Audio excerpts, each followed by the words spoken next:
Welcome to a very special weekend edition, a late night weekend edition. If you're on the East Coast, it's 11:30. If you're in Hawaii right now, you're not impressed. It's only 5:24, so 11:24 on the East Coast. The Joe Rogan Experience Podcast, this episode is brought to you by Onnit.com. If you go to ONNIT, use the code name Rogan, you will save 10% off any and all supplements. We're going to keep it simple Look who it is. here. It's Kissy McKisserson. Oh, that guy. We met him this weekend. The dude who is in the Onnit Power commercial, the power lifter. Very, very cool dude, by the way. Nice. With his also very cool girlfriend. And it was hilarious because they were so happy that we shit all over the part of the commercial where he hangs out with the girls. She was so mad about that. Because at the end of the commercial, this is a commercial for a testosterone supplement called T+. And what T+ does is it naturally stimulates your body to produce more testosterone. And there's a commercial with this power lifter dude. Well, in the beginning of it, it's just him lifting weights. All of it makes sense. You know, but then the end of it, it was him with two girls at a bar, and he was like being Mr. Sexy Face. We need to get a copy of it because I need to see it. They took that shit off the internet so fast. And you know what he said? I guess I said in one of the podcasts, I said, like, I don't want to be like this guy or like look like this guy. So he comes up to me and goes, I don't want to look like you, man. I'm like, what, wait, who are you? And I'm like, oh, you're Kissy Muscle guy. Stop. You're not telling the truth at all, you fuck. You distort reality. He came up to you and told you the whole thing. You knew who he was exactly. Yeah, but he said, he tweeted it to you. Well, fuck right, you, man. I don't want to be like you either. I had no idea who that was. Yeah, I just thought it was a hater. I probably blocked him. I was like, what? I don't want to be like you either. What the fuck does that mean? Whatever. But he was super nice, and I accidentally put a sticker in his girlfriend's hair. Yeah, Brian he thought he was being cute by putting Death Squad stickers on the back of people's back. When I was taking photos. Yeah, douchebag. Silly bitch. Anyway, Onnit.com, ONIT, codename Rogan. Save yourself some money. 10% off any and all supplements. When is your shows? You got a show in San Diego coming up? Yeah, we have one San Diego, March 14th. We have Billy Bonnell, Tony Hinchcliffe, Jason Tebow, and another person that we're working on that's pretty big. And tickets are on sale right now. And also, I'm going to Toronto in July, but I won't even bother. Well, that's in July, you fuck. What are you doing? It's too far away. Yeah, it's too far away. All right, Dr. Stephen Greer is here. We are going to get to the bottom of a lot of crazy shit, ladies and gentlemen. This is one of the most requested guests ever on the podcast. Cue the music, Brian. Let's get this thing started officially. Joe Rogan Podcast, check it out. The Joe Rogan Experience. Train by day, Joe Rogan Podcast by night, all day. Our guest today, for folks who are tuning into this, ironically, on Sirius Satellite Radio, they don't hear the commercial part of it. Dr. Stephen Greer, if you don't know who Dr. Greer is, there's a thing that a lot of people are aware of that came out, was it 2011, the Disclosure Project? Was it? 2001. 2001, did I say 11? I meant 1. I meant right around September 11th. That's where the 11 came from in my head. 2001, it was huge in the internet, a huge point of controversy and a topic of conversation. It was you on stage introducing this Disclosure Project, explaining how much information you had access to about alien spacecrafts visiting Earth and how many distinguished, high-ranking military people. And that was where it got shocking. Agreed with you. That was where it got shocking because that was the first time we'd ever seen like high-ranking military officers, one after another, testify that they had personal encounters with things that are not of this world. People who would know the difference between black ops technology, the current military defense projects that might be secret, and people that would know also who to talk to about these things if they did think it was a black ops. Right. But they knew. Right. And it was, in my opinion, that video is probably one of the most important videos ever when it comes to extraterrestrial life or the idea of extraterrestrial life visiting Earth. Because the conversations that I've ever had, that I've always had with rational people, especially rational people who are not obsessed by aliens like I've been my whole life, but rational people who just, I don't know if it's real or not, but, where's the evidence? I'm sure there's alien life out there. Has it visited us? Oh, probably not, right? When you see that video and you see those high-ranking military guys, one after another, give these very not just believable, but they're spooky. These are spooky stories because the way they're talking about them, you could see in their face the emotions as they're recounting the sheer, to use a word, alienness of their experience. Right. We had never really seen anything like that before. It had always been, well, I guess they probably could be out there, but who knows? When I watched that video, it was a real real shift, because it was one of the first things that I ever saw that made me really stop and think. There's a part of everybody that doesn't want to get duped. Right. And when it comes to a subject, especially an important subject like UFOs, there's a part of everybody that goes, you want to call bullshit right away because you don't want to be the last guy to call bullshit. You don't want to be the guy who believes, and it turns it's bullshit. Oh, you dummy. You believed it. You were the first guy believing it, man. You want to be the first guy to call bullshit. It's always a way cooler position. And if there was alien life, that had visited the Earth, what evidence would they leave behind? What would you know in your day-to-day existence? How much of it would you know? Almost nothing. Almost nothing. Particularly when it's getting hoovered up by a very well-organized and well-funded intelligence program. Including the Project Blue Book, which was run by Dr. J. Allen Hynek, right? Well, that was a cover story. Yeah. The Project Blue Book was really a little office where they were putting things in there and making it sound like they were really investigating. Meanwhile, there was a unacknowledged project, what we call a black project, but the proper name is an unacknowledged special access project, or USAP. And the USAPs running this have been around since the 40s, very well funded, working on these issues, working on the technologies, studying how these things are going from one star system to another. And that's the sort of thing that we've been drilling down on for about 22 years. So the Project Blue Book that was run by Dr. Hynek, is that was his name? Yeah, Dr. J. Allen Hynek, right. Hynek. He was an Air Force guy, astronomer that the Air Force engaged to do that. And later, he came out and admitted that was all just sort of a dog and pony show. And he also became a huge UFO believer, which is really fascinating because most of the stories that they investigated in Project Blue Book, he sort of debunked. Correct. And in fact, instead of being open about the possibilities, they always steered towards debunking first. Right. And actually the big problem became when he put his foot in his mouth when in Gerald Ford's home district in Michigan, there were a whole dozens of people who saw an extraterrestrial vehicle that was maneuvering at close range, and he went up and investigated and made some reference to it being swamp gas. And Gerald Ford went ballistic because his constituents went ballistic, and Gerald Ford actually had an inquiry into it while he was a member of the House of Representatives. Of course, later as president, he never dealt with this issue because basically presidential intelligence doesn't have access to those projects. When you say that he said it was swamp gas, that J. Allen Hynek said it was swamp gas, so right. You're saying that Ford objected because he knew it was an extraterrestrial vehicle? He knew that some of his constituents who were very credible knew it was something real. What was his position then? What was he? He was actually believed it was real. I mean in government. What is pre-president? Yeah, he was in the House of Representatives in the Congress. Mm-hmm. Okay. He was a congressman before he was vice president and then president. And so he was upset that they were saying that it wasn't a real vehicle. So he clamped down on it. Yeah, and actually held a hearing where a lot of people came and gave evidence and information, but it didn't go anywhere because it's Washington. Nothing ever goes anywhere in Washington. And so, I started as founder of DisclosureProject.org and now SeriousDisclosure.com. We began investigating this in 1990. And, I'm a trauma doctor, emergency doctor, who was running a very busy ER and raising 4 kids. And I got involved with this because I knew about it since childhood. And, I have family. My mom's brother, uncle, was an engineer that worked on the lunar module, and I had an interest in this since I was a little child. So the thing that put Neil Armstrong on the moon, my family had a hand in that. So I think that what most people don't realize is that inside the intelligence community, the aerospace community, there are a lot of people who are very knowledgeable about this, but they're not allowed to talk about it. It's a career ender for most of them.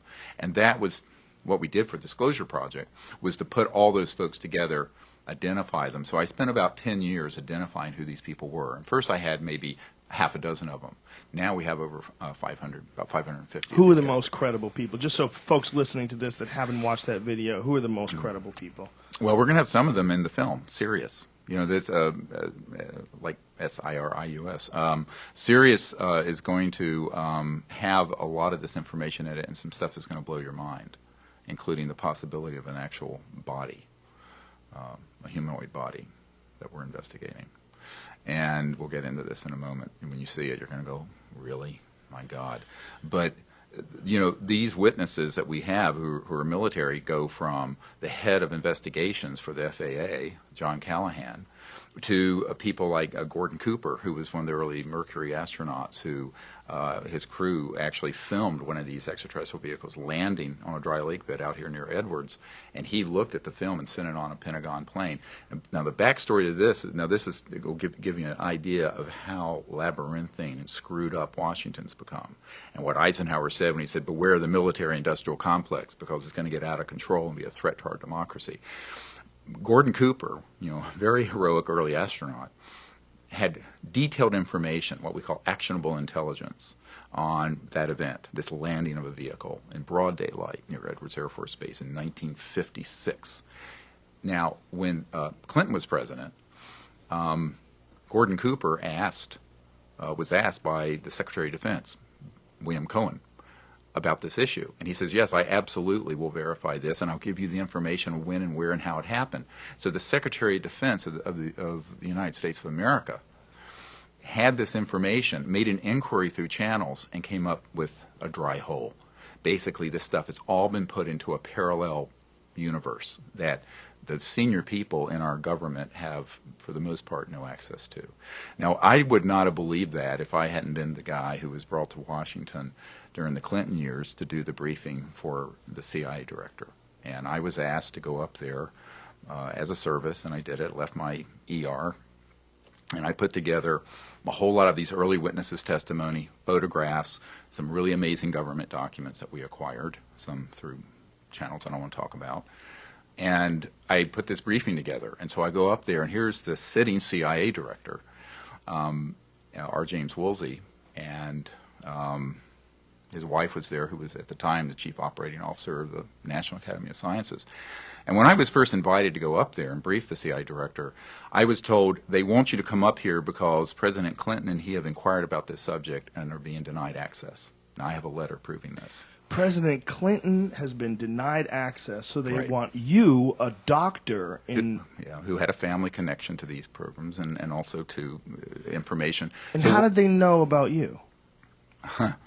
Well, let me finish this other thread, sure, and I'll get to please. that, because that'll blow your mind even more. But what happened is that I really thought this was crap. I mean, because when his handler, the CIA director's handler, who contacted me, said, look, they need you to come up here because they can't find out anything, but they know stuff's going on. Well, I thought they just wanted to pick my brain as sort of spooks. You know how spooks spies will try to just get information. I went up there, and the CIA director was honestly completely in the dark. And I was mortified. And towards the end of this almost 3-hour briefing that I did for the CIA director, my wife was with me, and I gave him this white paper, this position paper, that a summary of action that the president needed to take and he needed to take. And my hands were shaking because I'm like this 35-year-old guy briefing the sitting CIA director. It was very intimidating, frankly. And, at the end of it, I said, we really need you to help disclose this information because the people need to know, but also the technologies that we've studied and have mastered for 50 years could get us off oil. We could fix this environment. We could fix the world's poverty problems and the geopolitical problems in the Middle East. And he looked at me, he says, how do we disclose that which we have no access to? And I thought I'd pass out. I said, what do you mean you have no access? And this was from his mouth to my ears.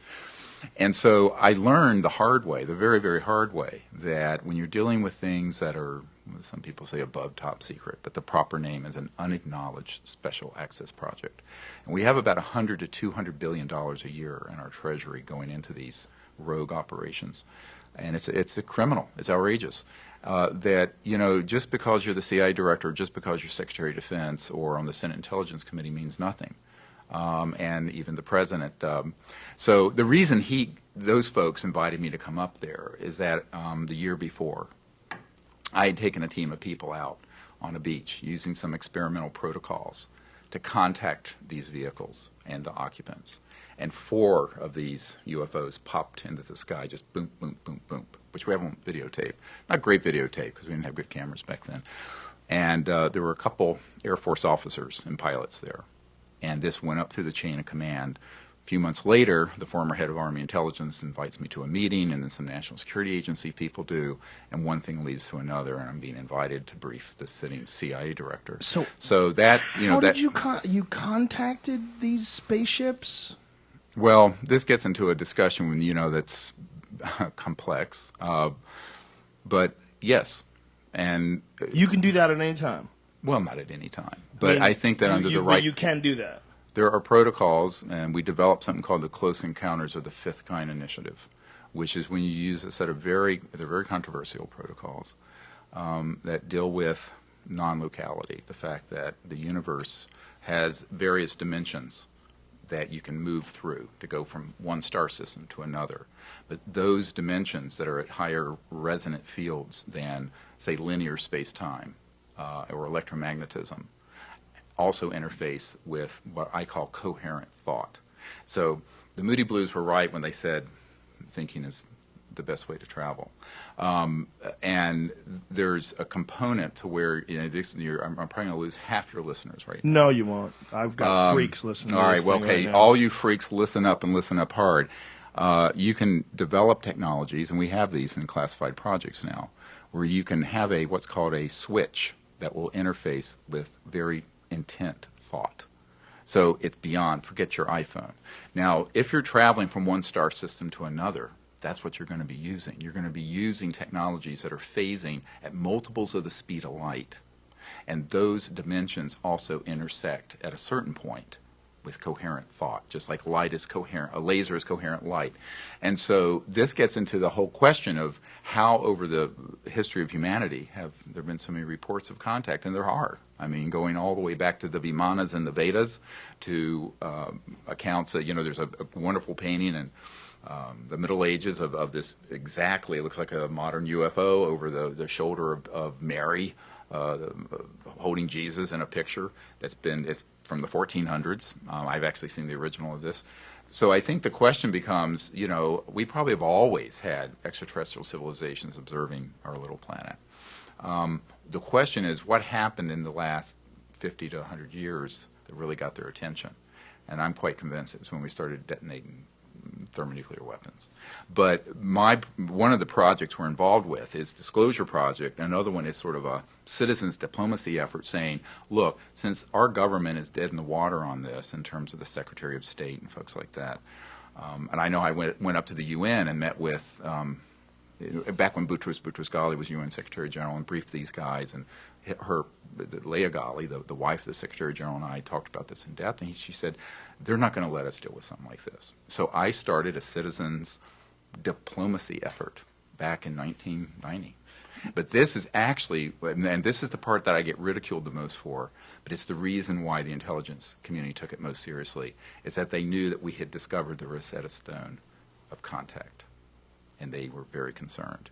Now, concerned from the covert end, from the end of a lot of these Washington operatives, they were just fascinated. They didn't understand it, because it was sort of past their scientific understanding, but they were very interested. This is something I hate to interrupt you, but no, please, this is something that we can't really just gloss over. The idea that coherent thought, as you say, intersects with these other levels, these other dimensions that we can't normally access. Correct.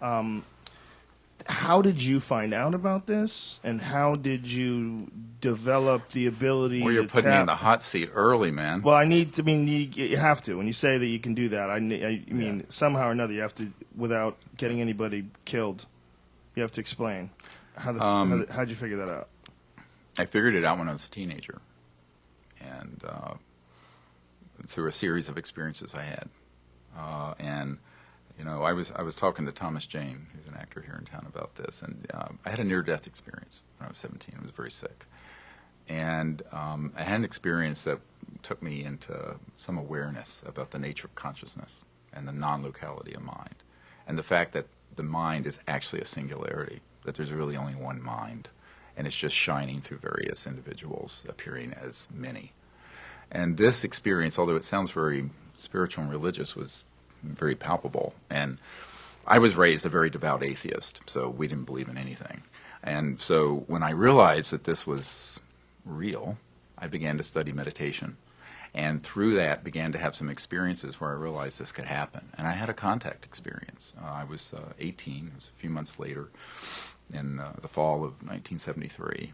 And I was doing this, I was meditating, and then I was doing what's now called SRV, scientific remote viewing, where you use consciousness to see remote places. And of course, Army intelligence and the CIA have experimented with this for years, which you may or may not know about. We can get into that. But I know all those guys. I know all the SRV people. But I was a kid, and I just turned 18. I was doing this, and suddenly I had this experience where I thought, well, what if I try to go into that state of one mind that I experienced when I was a kid, six months earlier when I had this near-death experience? So I did. And then I had an experience where I remote viewed and saw deep space and could see that there was an ET spacecraft out there. And I made contact, and it appeared. And it literally materialized right near the mountain where I was. And how old were you when you did this? 18. No drugs? No, I've never done any drugs, actually. You've never done any drugs? No. No psychedelics, nothing? Never. Wow. No. Are you aware of dimethyltryptamine? Do you know what that is? Yeah, I do. You know, it's supposedly your brain produces it when you're in periods of extreme stress or near-death experiences. Yeah. And it's also the same chemical that's in ayahuasca, which has been used by indigenous tribes to No, this was just spiritual this was states. a very natural sort of thing that happened. Yeah, but what I'm saying is that these people that are having these experiences, that are having a lot of people that are having alien contact experiences, they are all having them in the middle of the night. Like most of them are having them at night, and I'm not discounting this in any way. In fact, I may be possibly enhancing the possibility of people understanding this, or the vehicle. The mind produces this dimethyltryptamine during REM sleep, and it's believed. It's still a very sketchy thing. We know that the body produces it. We know they believe the pineal gland, which is literally your third eye, and reptiles it has a retina and a cornea and a lens. They believe that's what. But the evidence on it apparently is like really kind of it's hard to figure out exactly. But they know the body has it. They know it's produced by the liver and the lungs for sure. And this chemical, when you get it and you give it to people that have had UFO abduction experiences, it gives them the exact same experience. It brings them into contact with other beings. The idea that this is just a hallucination because your body has some endogenous chemical in it, and it spikes and stimulates the visual cortex and what have you, and you have this, that is what everyone has always assumed. Whenever you talk about anything hallucinatory or psychedelic. But what a lot of people haven't taken into consideration is that you're basically a conglomeration of chemicals. Your neurotransmitters, dopamine, serotonin, there's a million different chemicals which, as their levels vary up and down, it drastically changes your reality. Your happiness level, your appreciation, love, oxytocin, all these things proven 100% change your reality. You change the physical meat vehicle reality that you have.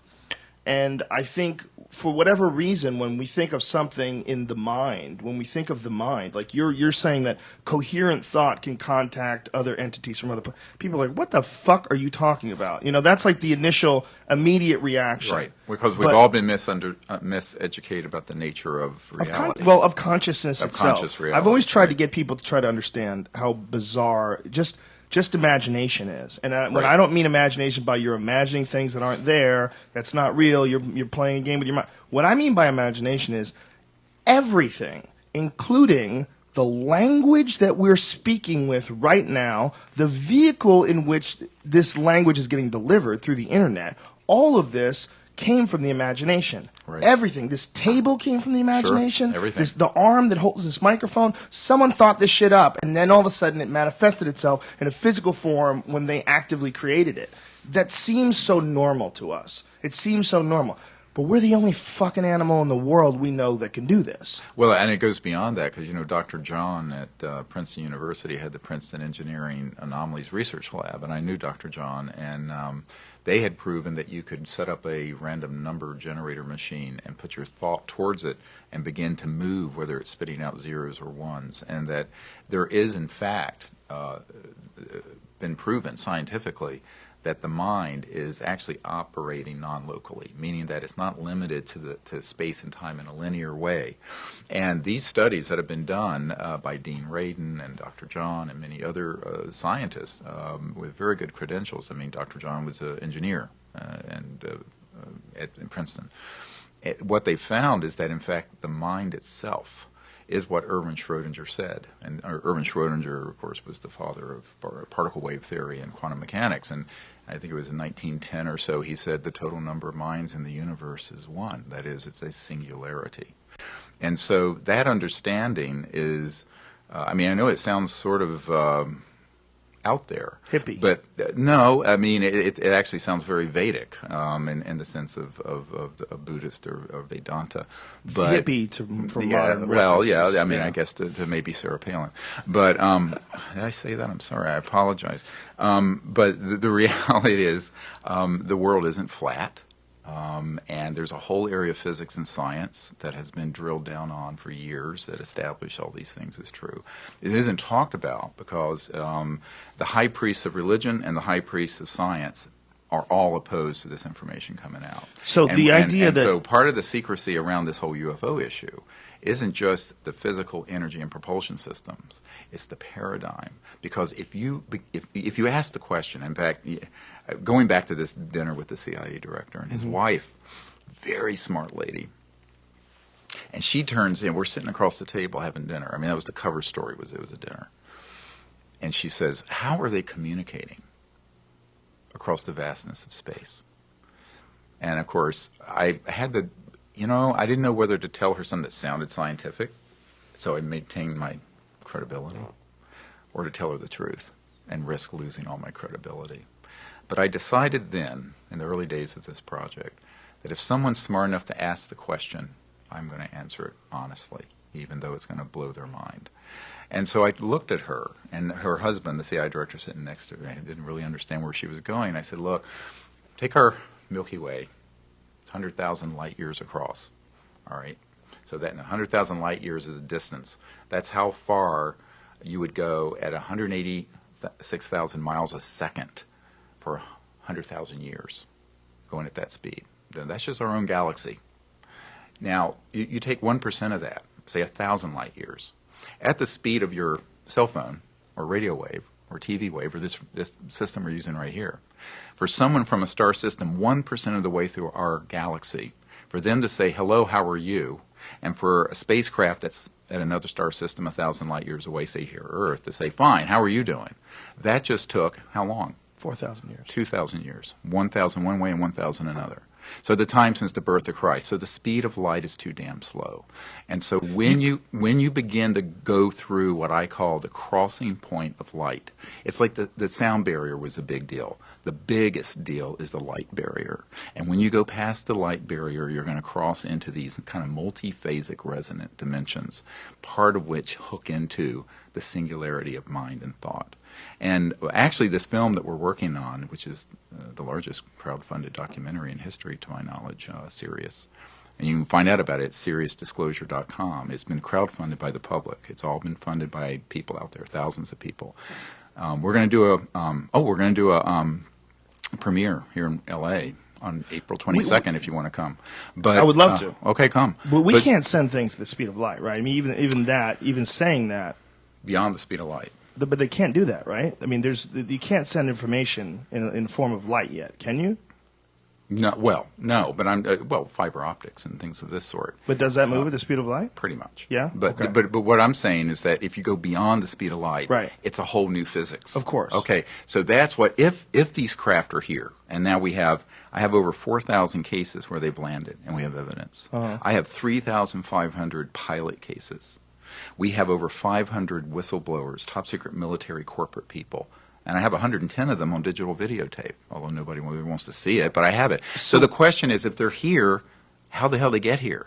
Well, they're not using an Exxon Jet A fuel, and they're not using a solid rocket booster, and they're not using an ion drive or anything linear. So you have to begin to have this question. So when the CIA director's wife asked me this, I told her about that they had technologies that interface with thought and consciousness. And that may sound as bizarre to people now, but if you took your cell phone and showed Thomas Jefferson your smartphone, they would think it was magic. If you went to Salem, Massachusetts a couple hundred years ago, you'd be burned at the stake as a witch. Yeah, so no the question. point is that people have to have some humility about the fact that humans are one half of one step out of the jungle technologically. I mean, we're only 100 or so years into anything resembling real technology. So when we're dealing with civilizations that are 10 to the 6th to 10 to the 7th, 100,000 to a million years ahead of us, we have to have some humility about what that might look like. And so when I explained this to the wife, the CIA director, she just looked at me and said, I thought it had to be something like that. I mean, people are ready to actually understand this. Not everyone has to be retarded on this. And I tell folks that what's a shame in my mind is that our civilization has been exploring these sort of what they call borderland sciences for 100 years. And it's all been kept very secret or debunked or ridiculed. And it's actually holding us back, not only socially and spiritually, but environmentally and in every other way. Because this nexus of where you have these advanced transdimensional physics come together, that's how you're propelling through one point in space to another across galaxies. It's also how we're going to be able to run this planet's energy grid without a grid, where every home, business, and car can pull energy out of the fabric of space-time through this kind of physics. And so there's this nexus where electromagnetism and transdimensional physics comes together, and then you cross it a little deeper, and that's where you get into the science of consciousness. And this becomes a very, very complex issue for most people because it's new to them. But once you understand the fundamental science behind it, it's really very simple. What we need to understand is that no one 200 years ago even thought of a camera. Right. 200 years ago, when you wanted to picture something, you had to draw it. And there was, the idea of a camera was the idea of a movie, the idea of sending a video on your phone to your friend. You could take a video of you here right now and send it to a friend, and they would get it almost instantly. That's just a tiny blip in human history, a 200-year blip in human history, from riding horses to sending video through the internet. 100 years, even. Yeah. And the people that existed back then would have never seen it coming. And if technology, and we know it does, accelerates exponentially, what we're dealing with 1,000 years from now, 10,000 years from now, is completely unrecognizable. We live in an area where our solar system is kind of scary. There's a lot of rocks out there, and they fly around, and occasionally slam into shit, and they can ruin civilization for a little bit. Right. But there might be solar systems out there where that doesn't take place. There could be a civilization that developed 2-3 billion years ago. I mean, we really don't know. We have no idea. Well, the Earth has had life for 700 million years, and all scientists recognize that, except people who think that the world was made 6,000 years ago. And I have nothing to say to those folks except to say, get over it. But I know I'm an outrageous person. You are a little outrageous. A little bit outrageous. You haven't heard anything yet. You're on Stay the edge. tuned. Yeah, I'm ready. All right. I'm strapped in. So, but if you really look at our technological development, my grandmother was born in post-Reconstruction South in the late 1800s. Her son worked on the lunar module, put the first man on the moon. But by the time we landed on the moon in 1969, we were 15 years into having classified anti-gravity propulsion devices. The biggest mindfuck that I always try to drop on people with time is between the invention of the airplane, it was less than 50 years that someone used that airplane to drop a nuclear weapon. Right. And see, this is pretty crazy. This gets into the whole question. I've had a lot of people ask me. We have if you go to our site, SeriousDisclosure.com, there's a section that has all these top secret military guys on it, and part of it is that there's a whole grouping of them, I have a dozen of them or so, who are at strategic air command facilities and nuclear weapon storage areas and processing areas and all this stuff. And every one of them were overflown by ET spacecraft back in the 40s, 50s, 60s, because they were very concerned about what we were doing. Because we were going from having these technologies to weaponizing them, and our technological development had gotten ahead of our social and spiritual development. Way ahead. And this is an existential threat. But, as an emergency doctor, I used to have, crazy people come into the ER, and I'd have to commit them. And, it's dangerous to yourself or others. And what I've found is that if you take a step back and look at humanity through the eyes of extraterrestrial civilizations, we've become dangerous to ourselves, but we're also dangerous to others. And moreover, we become an existential threat to the biosphere of the Earth, where we're killing the oceans, the atmosphere, and everything else. All this is unnecessary. So the question is, the misanthropic sociopaths that are running the planet into the ground are going to have to be stood down by the people getting behind disclosure, getting behind the technologies, and basically saying, we're fed up and we're not going to put up with this anymore. It's like the movie Network. And we're mad as hell. And I think people, and it isn't about doing anything violent. It's about saying, we need to just move forward, because Washington isn't going to do it. My uncle's company, Northrop Grumman, isn't. Lockheed Martin isn't going to do it. It's you and me and the other people out there who get the situation we're in and want to fix it. One of the things that might have also got their attention was Operation Starfish Prime. Are you aware of that, from 1962, where they launched a nuclear bomb into space? They blew up a nuclear bomb in space. Well, actually, one of our witnesses, Colonel Diedrichson, was with the Atomic Energy Commission, which became the DOE, and he was an Air Force colonel. And his responsibility was over all the nuclear facilities, but he knew of a program where we were going to lob a thermonuclear weapon and detonate it on the moon. And when that, and they actually worked on this, and when it went exo-atmospheric, when it left our atmosphere, and it was intercepted by an extraterrestrial vehicle and basically dematerialized, was taken out. And he had personal knowledge of this. So they had actually tried to do this. They actually launched it, and it was on its way to the moon. There have been a lot of really crazy. It's like Dr. Strangelove on steroids with some of these guys. And I still work with a lot of folks who are with the agency and aerospace industry. And there's a term at the Naval Research Labs and CIA for this whole area of science, and it's called WSFM. It stands for, it's not a radio station, by the way. It stands for Weird Science and Frickin' Magic. And that's what they call it. And You're it's a grown man. You should never use the word frickin'. Yeah, I don't. This is what they call it. They need to be stopped. If they have that access to technology and they're using the word frickin', you can't be trusting them. Yeah. Oh, you can't. They're held back. Actually, I'll tell you, a lot of them are really good people who want to see the secrecy end. But there's not much they can do. As an individual, when you're in a compartmentalized sort of a system like that, well, I got a lot of them come forward. Almost all of our top secret guys had signed security oaths. But here's something I want everyone to listen carefully. Daniel Sheehan, who is a constitutional attorney who did Pentagon Papers and Silkwood case and all this, and I ran this by him. I said, look, I've done briefings here's a short list: the Director of Central Intelligence, the head of the Defense Intelligence Agency, members of the Senate Intelligence Committee, senior people who are on the House, various House committees, Government Oversight Committee, presidential staff, the head of intelligence for the Joint Chiefs of Staff, what's called J2. Personally, I took Astronaut Edgar Mitchell to one of those briefings for the Admiral, Admiral Tom Wilson. And every one of these people had been inquiring about this issue and had been denied access. One of them, who I will not name, I learned before my briefing with him, I had given a document that's going to be in this film, Sirius. And the document is on the front of the thing, the briefing I put together for President Obama. And if you go down the list... You put together a briefing for President Obama? Yeah. They asked you to? Someone senior involved with his team did. And so... Jesus Christ. How weird must that be, to be the president, and then to get in there and go, okay, what the fuck is going on with UFOs? Yeah, the emperor has no clothes. Hey, call that doctor. What's that guy's name? Yeah. Virginia? Kevorkian? Dr. Greer? Go get that guy. Yeah. Wow. So, no, but what happened is that when this admiral looked at this document, and it's going to blow people's mind when they see this, It's a National Reconnaissance Office document. And NRO does all the top secret spy satellites. And over their headquarters, it says, "We own the night."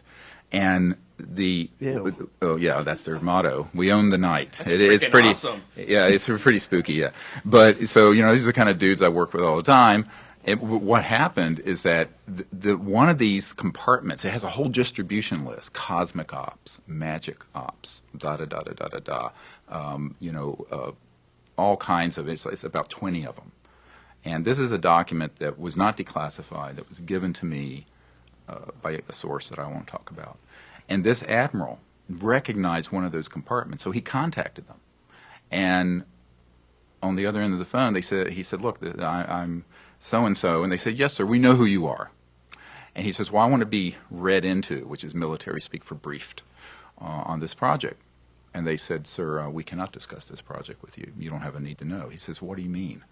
I'm the head of intelligence for the Joint Chiefs of Staff. How can I not have a need to know?" And they said, "Sir, we will not discuss this with you." Click, blocked him.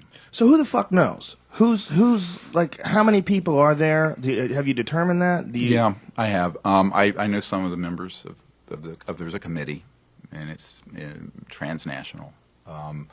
It started out much smaller and less opaque back in the 40s when Truman was around. Does it have a name? It did have the name Majestic, and that is not a myth.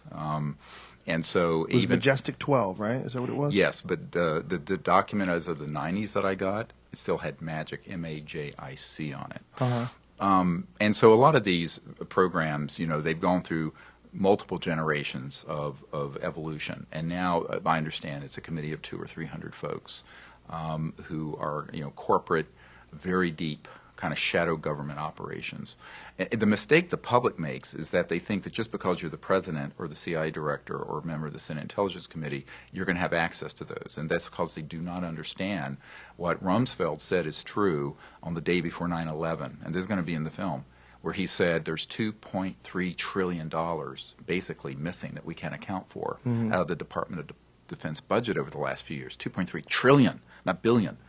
Now, we found out, and I discovered this in the early 90s, that there's somewhere between 100 and 200 billion a year basically just being stolen going into these illegal projects. And so when Sheehan and I looked at this attorney, I said, look, if all these people who have a need to know in the constitutional chain of command are being lied to, deceived, and what have you, I'm going to declare all those projects rogue, a priori illegal. Therefore, anyone who signed a security oath for them, I'm going to unilaterally announce that they're released from them. So all of you listening, if you've been in any of these projects with Lockheed, Northrop, SAIC, the CIA, you do not have to go by the secrecy. Because if they are denying access to the people who are in the constitutional chain of command, which I can prove they have in a court of law, those projects are rogue, and therefore those security oaths have no enforceability. Now, whether or not you have the courage to come forward is another question. But what I was very glad to be able to do between the early 90s and 2001 with the Disclosure Project is to pull together the people who did have the courage. And they're still coming forward. I mean, we have people contact me all the time who are in these projects who give us information, intelligence, and it's really a citizen's effort. I mean, I've never been in the government in my entire life, but I think this is what you have an idea, and if the idea picks up steam and people see the reason for it, but the other thing is to do it in a way where people feel supported. And that's why we did this in a way where there were dozens that came out at once. I mean, I think in the initial batch of people who came forward, it was about 70. One of the things I always want to get into people's heads when they start talking about the government or the people in charge or, those in the know, the idea that they're exchanging information has been proven false time and time again. Right. Not only that, what's really blown me away lately is finding out that, especially in this supposed patriotic time of war, we have government factions that don't like other government factions. It's always been that way. I was blown away when Petraeus was outed by the FBI. I'd be like, are you fucking crazy? Right. Like, that is nuts. You're talking about the head of the CIA, and the FBI is spying on him over an affair, and you're going to bring down this beloved national hero. Right. Stupid. unbelievably stupid, but also unbelievably revealing about how partitioned our government truly is and how difficult it would be to get access to some critical information if this information is in any way deemed too sensitive or too controversial or too paradigm shifting for average eyes. Well, let's make this very simple. If you acknowledge that the UFOs are there and they're real, and anyone with an IQ over mud is going to ask the question, then how did they get here? If you ask that question, we have the answers for it.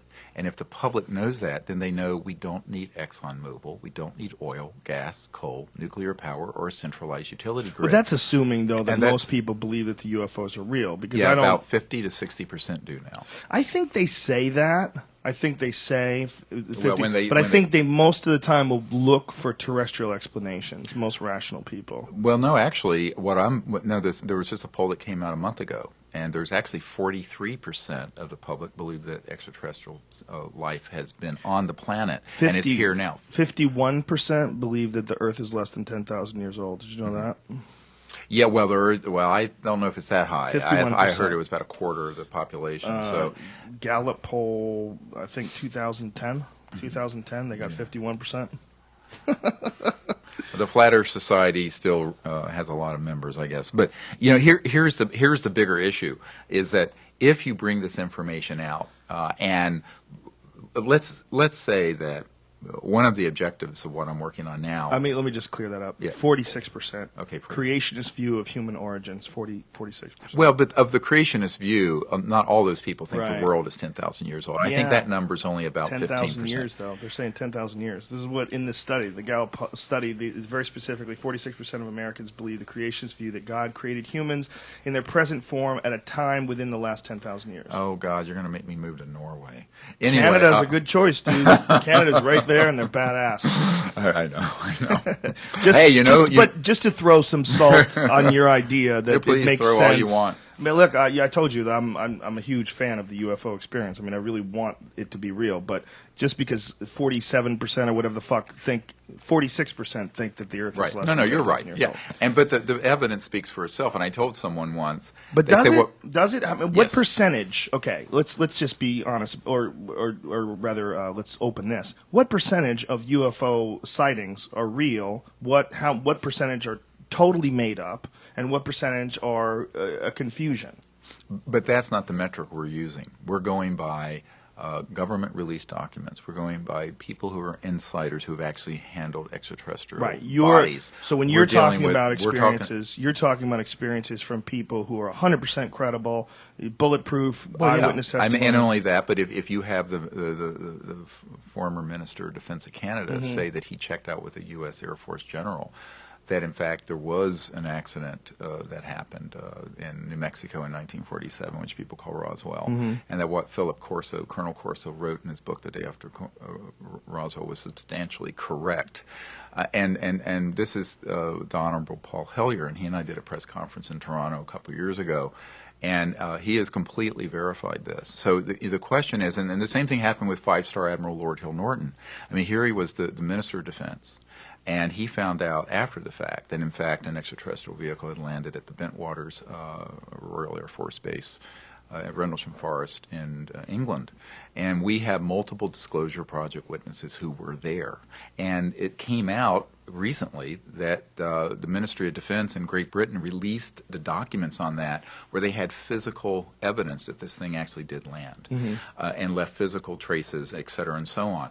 So I tell people, usually the New York Times say, well, we need 2 or 3 corroborating witnesses to something, particularly 3 if it's a very controversial story. I say, yes, but the Disclosure Project has hundreds of these sort of people, thousands of cases like this.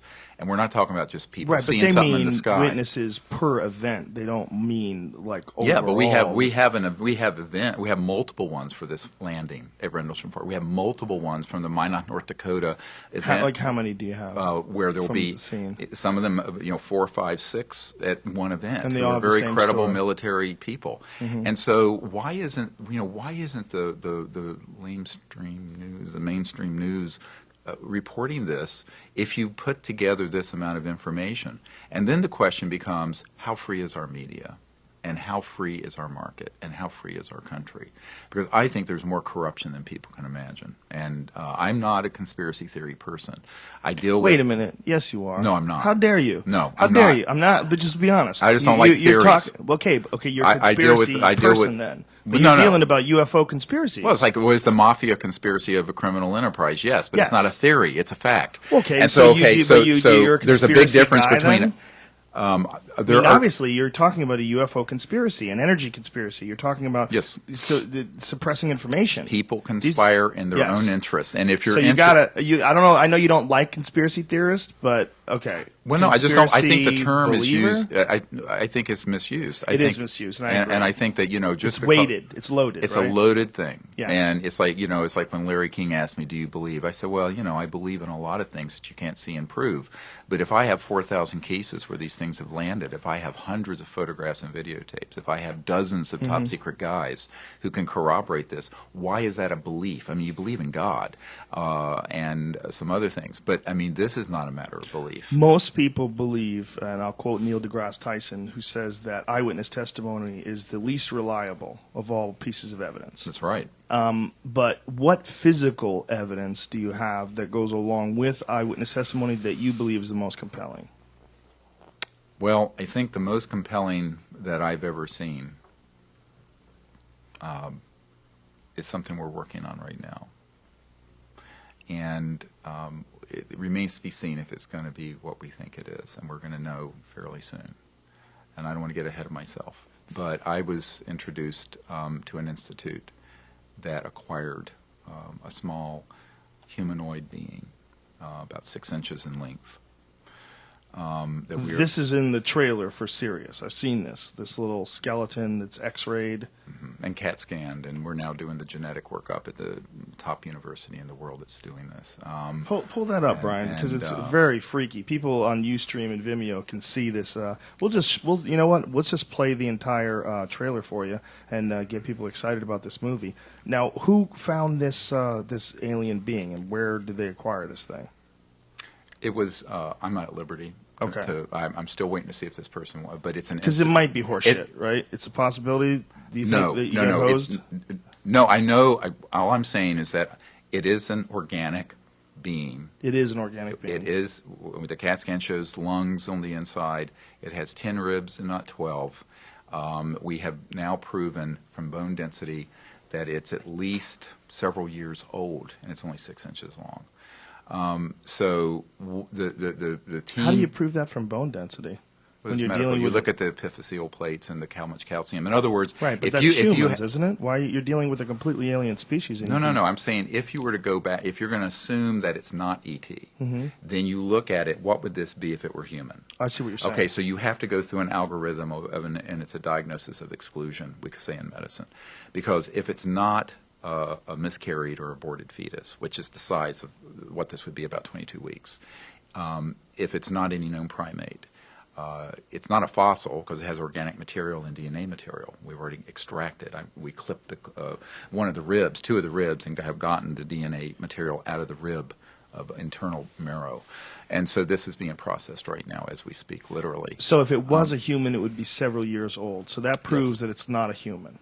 There's no form of dwarfism or any other genetic anomaly known in the literature, according to the world's expert in this area, that would explain something of this age that is this, and also that has these abnormalities. If you look at the skull, Yeah. if you look at the fact that it has 10 ribs, there are no genetic syndromes where you have 10 ribs. And have you seen And this thing in person? I was the third person to hold it Whoa. and handle it. And I did I didn't say autopsy on it, but I did the tests on it. And How long had it been dead for? we have no idea. No idea. That we didn't get enough material from. We didn't want to damage this little thing too much. So the carbon dating on it will be the next step. We wanted to be sure we had enough genetic material, and if we had to go back, we didn't want to destroy. Anyway, so we're working a scientific algorithm on this. This is actually the people, the public, who are supporting the film Sirius, are the reason why we were able to do all these studies. How is this thing preserved? But it was found in a very, very dry desert area, and it's just very desiccated. It's very dried out, and it was not in any sort of preservative. And now it died a traumatic death. We know it behind the right mastoid air cell, behind your ear here, the skull is crashed in, and it's a little asymmetric on the jaw, and the right humerus is fractured through and through. And it happened at mortem or shortly post-mortem. We think it was the fatal blow to this particular being. Now, what is this being? When you look at it, almost every scientist that has seen it goes, looks like an ET. But we don't know. All I'm going to say is that we're not going to be able to say, because even the genetics, there's no database to compare it to. Now, we have the whole human genome to compare it to, which is what we're doing right now. Mm-hmm. And we have all the literature that the world's expert in skeletal abnormalities, the expert in the world, looked at this thing and said, this is nothing that I know of and that has ever been seen on this planet. And so the question then becomes, what is it? Now, it turns out it was found in an area of the Atacama Desert in Chile that native peoples have reports of these objects, luminous objects, going in and out of the foothills of the Andes. Famous for very UFO famous sightings in Chile. Very famous. And also in these remote native villages, there are reports of these very small beings, upright humanoid-type beings. Isn't that also the area where they constructed the VLT telescopic array? One of the very large telescope, I believe. I think there are, because it's a very dark area, and there have been a lot of astronomy.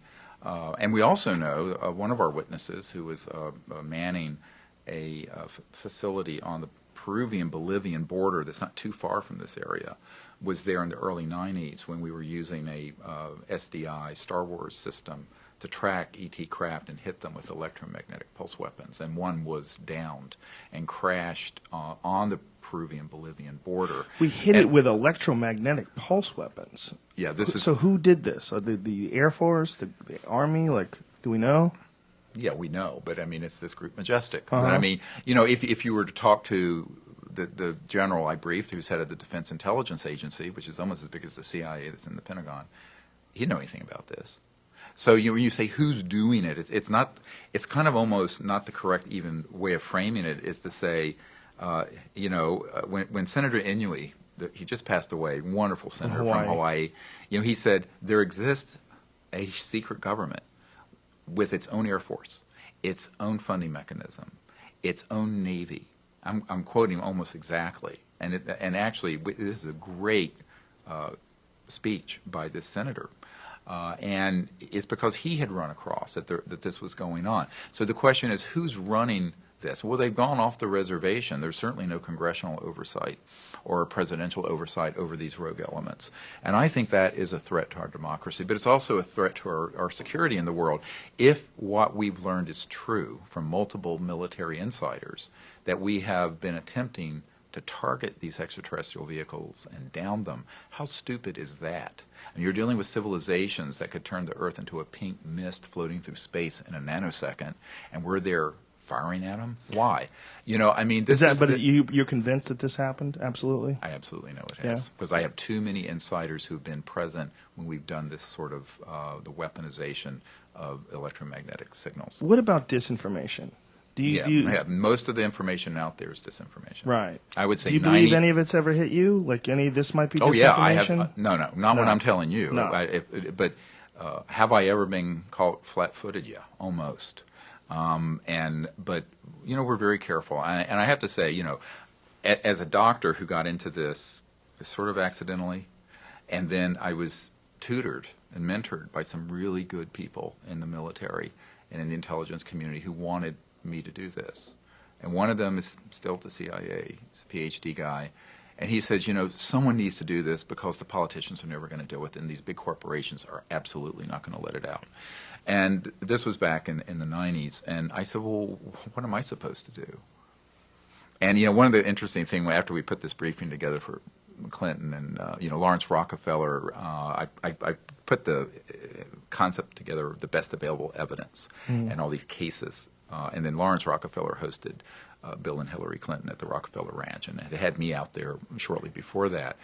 And Mr. Rockefeller was the white hat in the family who wanted to end the secrecy, unlike some of his family.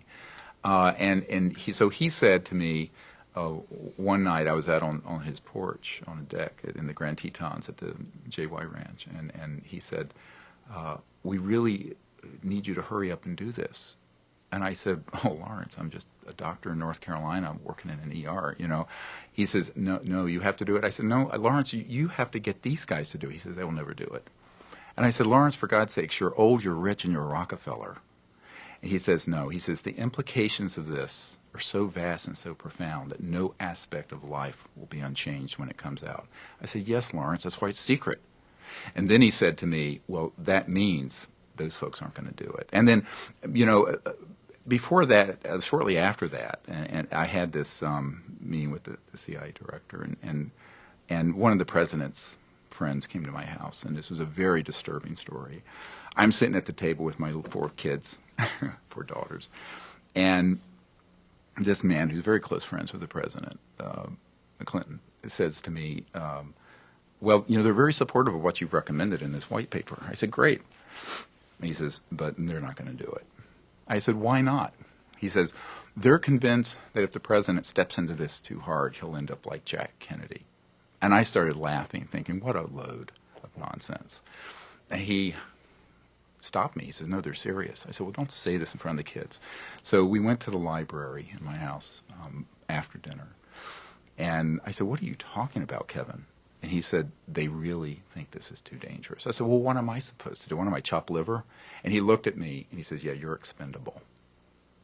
So I have always viewed myself as the kind of the throwaway guy in all of this, in the sense that these guys, you know, the folks who have enormous political power and corporate power, even the ones who support this very avidly, and there's a lot of them, they don't want to stick their necks out. But I'm confused. Okay, why would they kill Bill Clinton if Bill Clinton came out and said that we may have evidence that there might be some intelligent life out there in the world, in the universe? Because, you know, it's like the REM song, it's the end of the world as we know it.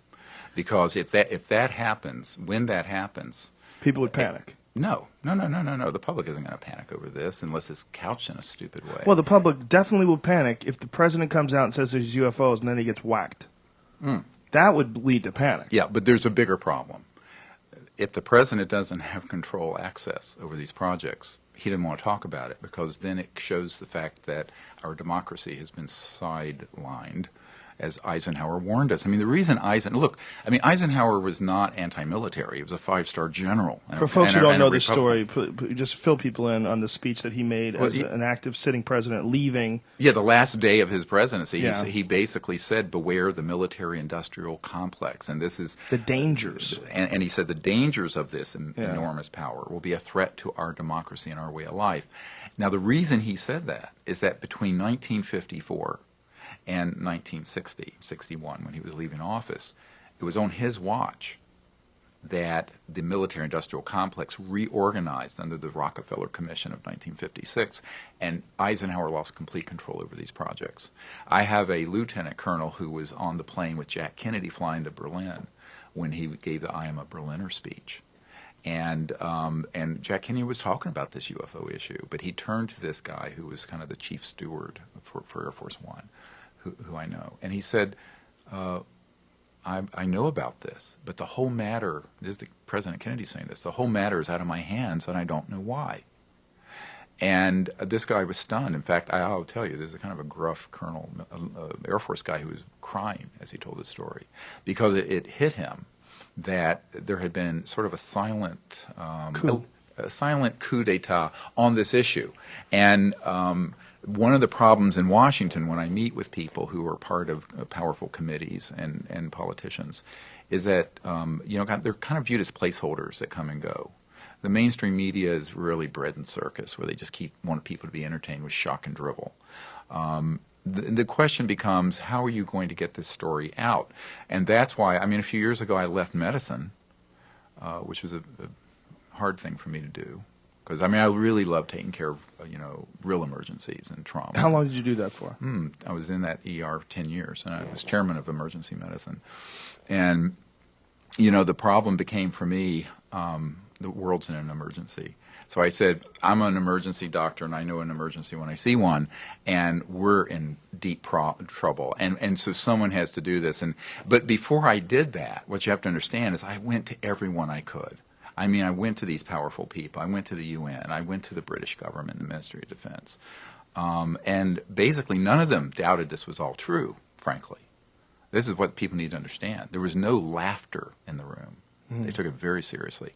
But they didn't want to stick their necks out. And a friend of mine who's a big business guy, he said, well, you know, the way the world works now, everyone wants to be first to be second when it's something tough and controversial. I've always felt that something along the lines of alien contact, if they did have information, there's no reason to let people know unless it's unavoidable. I always felt like unless they were just going to try to do some damage control and redefine what's happening, I wouldn't think that they would ever come out about it. It just doesn't seem like it would be something that would be advantageous to just start telling people about UFOs. The idea is always that the government is our daddy and that our government's looking out for us, but Right. the evidence points time and time again to that's horseshit, and that's not really what's going on. But you know, my military advisor made the point years ago that because so many people, I mean, between 5 and 10% of the public have seen one of these objects, many of them at very close range. Let's get back to that, because this is what we had talked about before when we got onto this, people who think the Earth is 10,000 years old. I think most of what people see is bullshit. I think Oh, sure. most, yeah. you no agree. question Okay. about that. Most sightings, I did a show once for CBS called Game Show in My Head, and it was a hidden camera game show where we'd put an earpiece in people's head and we would send them out onto the street. And they didn't know what they had to do until they got there. And one of them, we said, okay, see that camera over there? That works for you. There was a big news camera. You're a news reporter. And there was just a UFO sighting right above Hollywood Boulevard. The problem is the witness took off. So you need to grab someone who wasn't there and have them become a witness. Tell them exactly what you need to tell them to get them to do this. Get them to lie on camera. Then you need to get them to tell you that they were abducted and probed. And I'm Right. serious. And we got Yeah. people to do it like that. It was Oh yeah, easy. no, I have no doubt. But People you know, are you so can- you full can- of shit. Yeah, you can. You can always do that. But I'm talking about High-level military people. No, and Right. the residual. I mean, for example, we have multiple air pilots for commercial airlines and the Air Force. And this is one of the really great cases we have, by the way, the Japan Airlines case over Alaska in the 80s. And the guy who was in charge of investigations for the FAA, who was third from the top during the Reagan era, he actually left that agency and brought the originals with him and gave them to us of the radar tracings of this thing that was the size of like 10 747s moving in a nonlinear way over the skies. It was on civilian radar, which was on military radar. They scrambled F-16 jets. It was on their radar, and the Japan Airlines 747 pilot has testified to it, and we have all of that in this case. I've Now- heard of this. I've okay, heard of this all right. story. So when we brought all that forward, and this guy came forward, he says, "I'm one of these high-level government officials who actually has seen all this and has handled it." But no one's asking the right questions. So when you pull all that together, and then of course there will be events like this thing that happened in Phoenix, where you know eventually the governor of Arizona, Fife Symington, came out later. I mean, at the time he ridiculed it, but he had actually seen it and came out later, 10 years later, in 2007, said, "Yeah, that was an ET craft almost certainly, and I saw it, and tens of thousands of people in the Phoenix area saw it, and it was photographed, and it was on radar, and there were very trained people." So, you know, you have to ask the question, how many things like that have to happen? And, you know, on the other hand, you know, the things that we have in physics that are inferred through indirect measurements, like black holes, are articles of belief and faith, or even the Big Bang Theory. But when you have all of this, and this is not just someone on Hollywood Boulevard who's making stuff up, when you have dozens, thousands of people, you have radar cases, you have all this.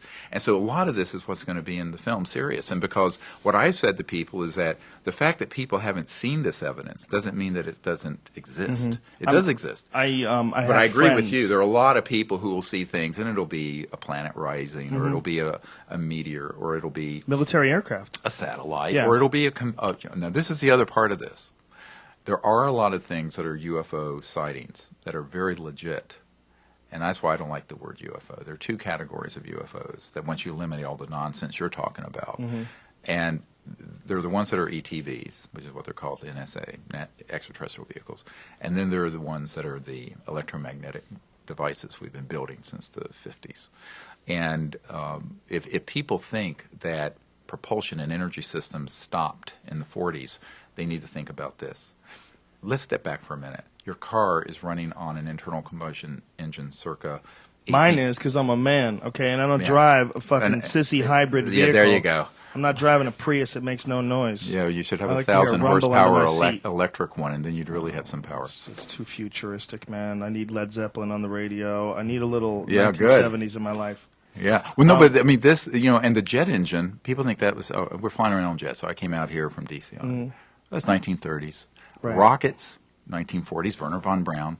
Do people really think there have been no breakthroughs in energy physics and Well, I'm propulsion sure since the 40s? people absolutely know that we've been working on things like that. But to bring up what you brought up earlier about the governor of Phoenix, just to point out that the governor of Arizona, the governor of Alaska, Sarah Palin, is one of those people that believe the Earth is less than 10,000 years old. So I just know. because you're a governor or something doesn't mean you're on the ball. And second of all, I had friends that were in Phoenix, and one of them, very credible guy, told me he saw some giant black triangle flying motionless over the sky. He said it was bigger than several football fields. He said it made no noise, and it blocked out the stars right. and flew over. And he said everyone in his neighborhood was shitting their pants. It was enough to me that I would go, wow, there's something. There's too many people that saw something. Sure. You could attribute certain things to mass hysteria, but that was one of them that I found to be very strange. But I never heard any photographs. You say photographs. Oh, we have amazing photographs and videos. They're going to be in the film, serious. You don't have them anywhere else that anybody see online. You're holding them back for no, your video? No. They're out there.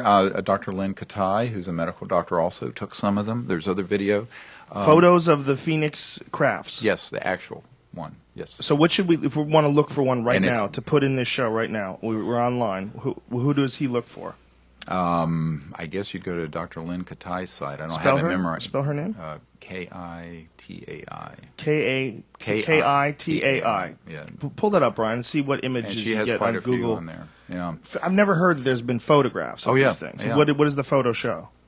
It shows exactly what people described, a formation of lights that were moving together in a massive sort of V formation. Right, and the government said that those were flares. Right, because a couple hours later, when they couldn't contain the news story on this, I was there when this happened, by the way. You were in Phoenix. I was there. Did you see it? Yeah. What did you see?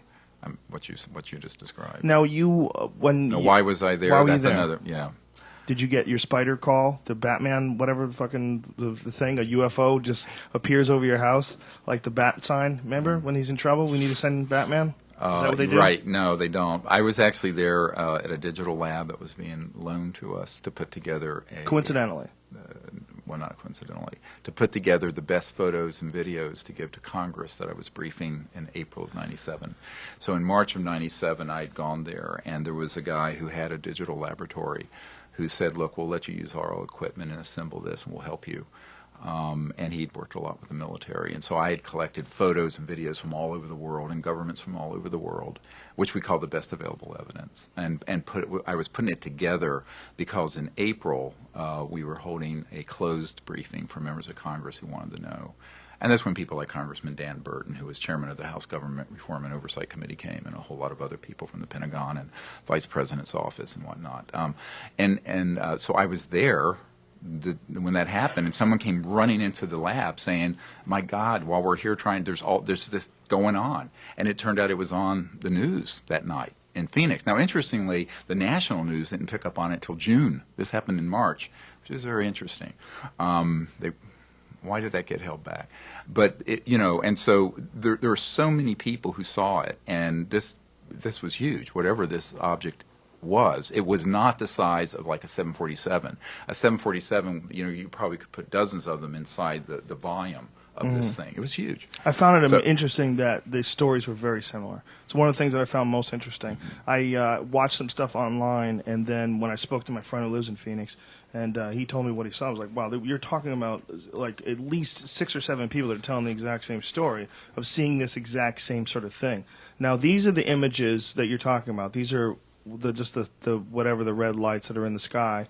I think the video is probably more impressive, being that the video shows these things essentially hover for a long period of time, and much longer than really should be attributable to parachutes and flares. Doesn't really make any sense because parachutes and flares, they don't really move that slow. When you watch a guy jump out of a plane with a parachute, the parachutes, they slow your fall down, but they don't make you suspend. There's a good photograph of it. No, and we know how those kind of flares and but the people who were directly under it, and it moved not just over this part of Phoenix, it moved all the way from outside Flagstaff through the valley and then down towards Tempe. Now, how did you know about it? You were there working. Did you hear about it? There was a guy that ran into the lab and who had actually been in the military. He said, "You wouldn't believe what's going on." So, I was there that night. And what year was this? 1997. March of 97. Yeah. Now, what's equally interesting, if you look at this, now the Belgian Air Force cooperated with me very, very nicely.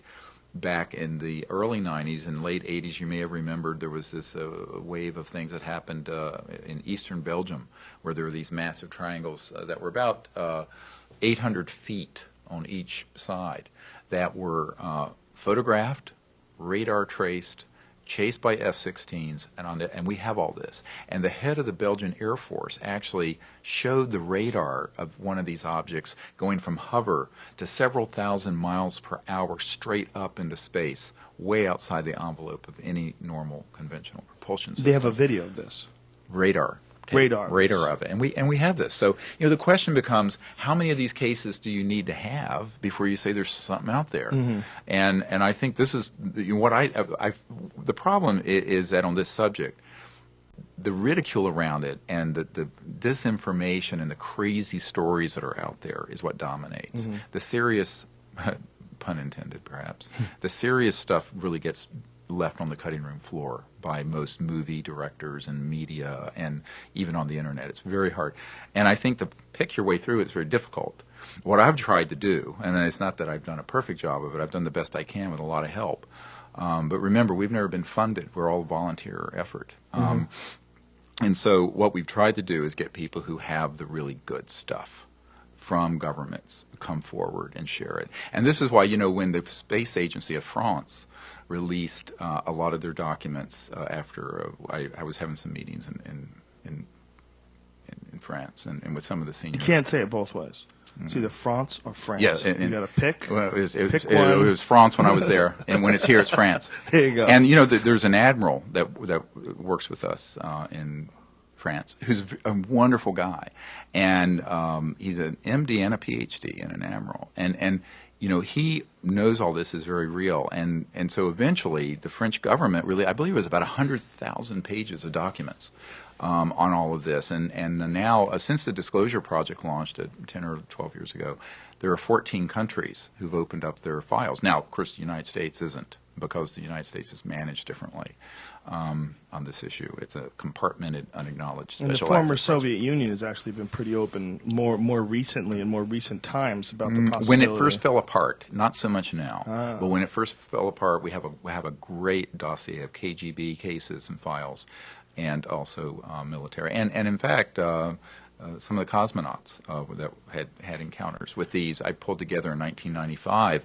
for a meeting with some of our astronauts, like Edgar Mitchell, to have a meeting out here in California. So there are some really solid cases out of the Soviet Union. Does Edgar Mitchell claim to have had a personal experience? No. He's just investigated it and has concluded that this is all very real. And he did come with me. I invited him to the briefing we set up for the head of intelligence for the Joint Chiefs of Staff at the Pentagon. I think it was very interesting for him to have learned that people at that level were shaken to their foundations because they concluded this was all real, but when they made inquiries, they were being lied to and denied access.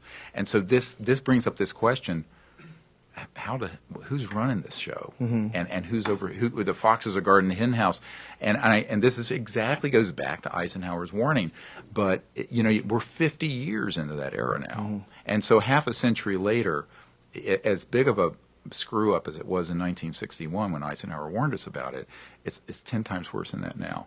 And so much so that I have concluded that the way we change the dynamic on this is that the people will lead, the leaders will have to follow. We do the disclosure. We bring out these technologies. We set up teams to make contact, and we just bypass the government.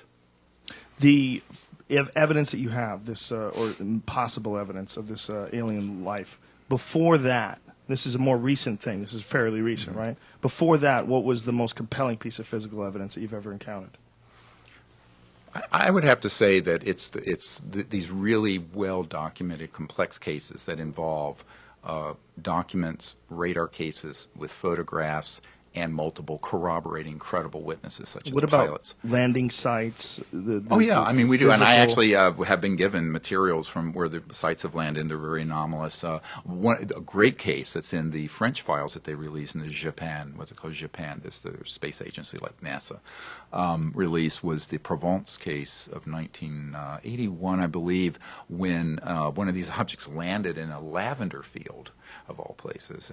Must have smelled awesome. Yeah. Well, it was a commercial lavender farm, and so cool. And it was wee hours of the morning, and this thing lands. The farmer comes out, and it's this disc-shaped craft. How large? I think it was in the 50-foot diameter range. And there were these little beings outside picking lavender. Now, this sounds crazy, like some out of a science fiction Like movie. how little? Like your little guy? No, these were, from what I remember, like 4 feet, 5 feet, in that range. And then, but it left this spot where it had landed, and there were anomalies, electromagnetic sort of radiation into the soil, and this was actually studied by the French government, concluded to be an absolutely real case, just like the Bentwaters Royal Air Force Base case in England was determined to be an authentic case of a landing. So these sort of landing cases that have also now, at the time, there weren't many people coming forward. Now we have all these military people coming forward corroborating they were there, they saw this, and now the documents are getting released from the UK and France. But in the United States, it's still a black hole. Now we're going to play your trailer for the upcoming film series. You got it pulled up, Brian? Yep. Is it queued all the way through? And here we sit in 2012 with the world still burning oil and gas and coal when we have had all the information we need to have had a completely new civilization. Dr. Stephen Greer is absolutely a hero. In the councils of government, we must guard against the acquisition of unwarranted influence, whether sought or unsought, by the military-industrial complex. You know, hundreds of billions of dollars. I think the public would be a little annoyed. All right, sit down and shut up.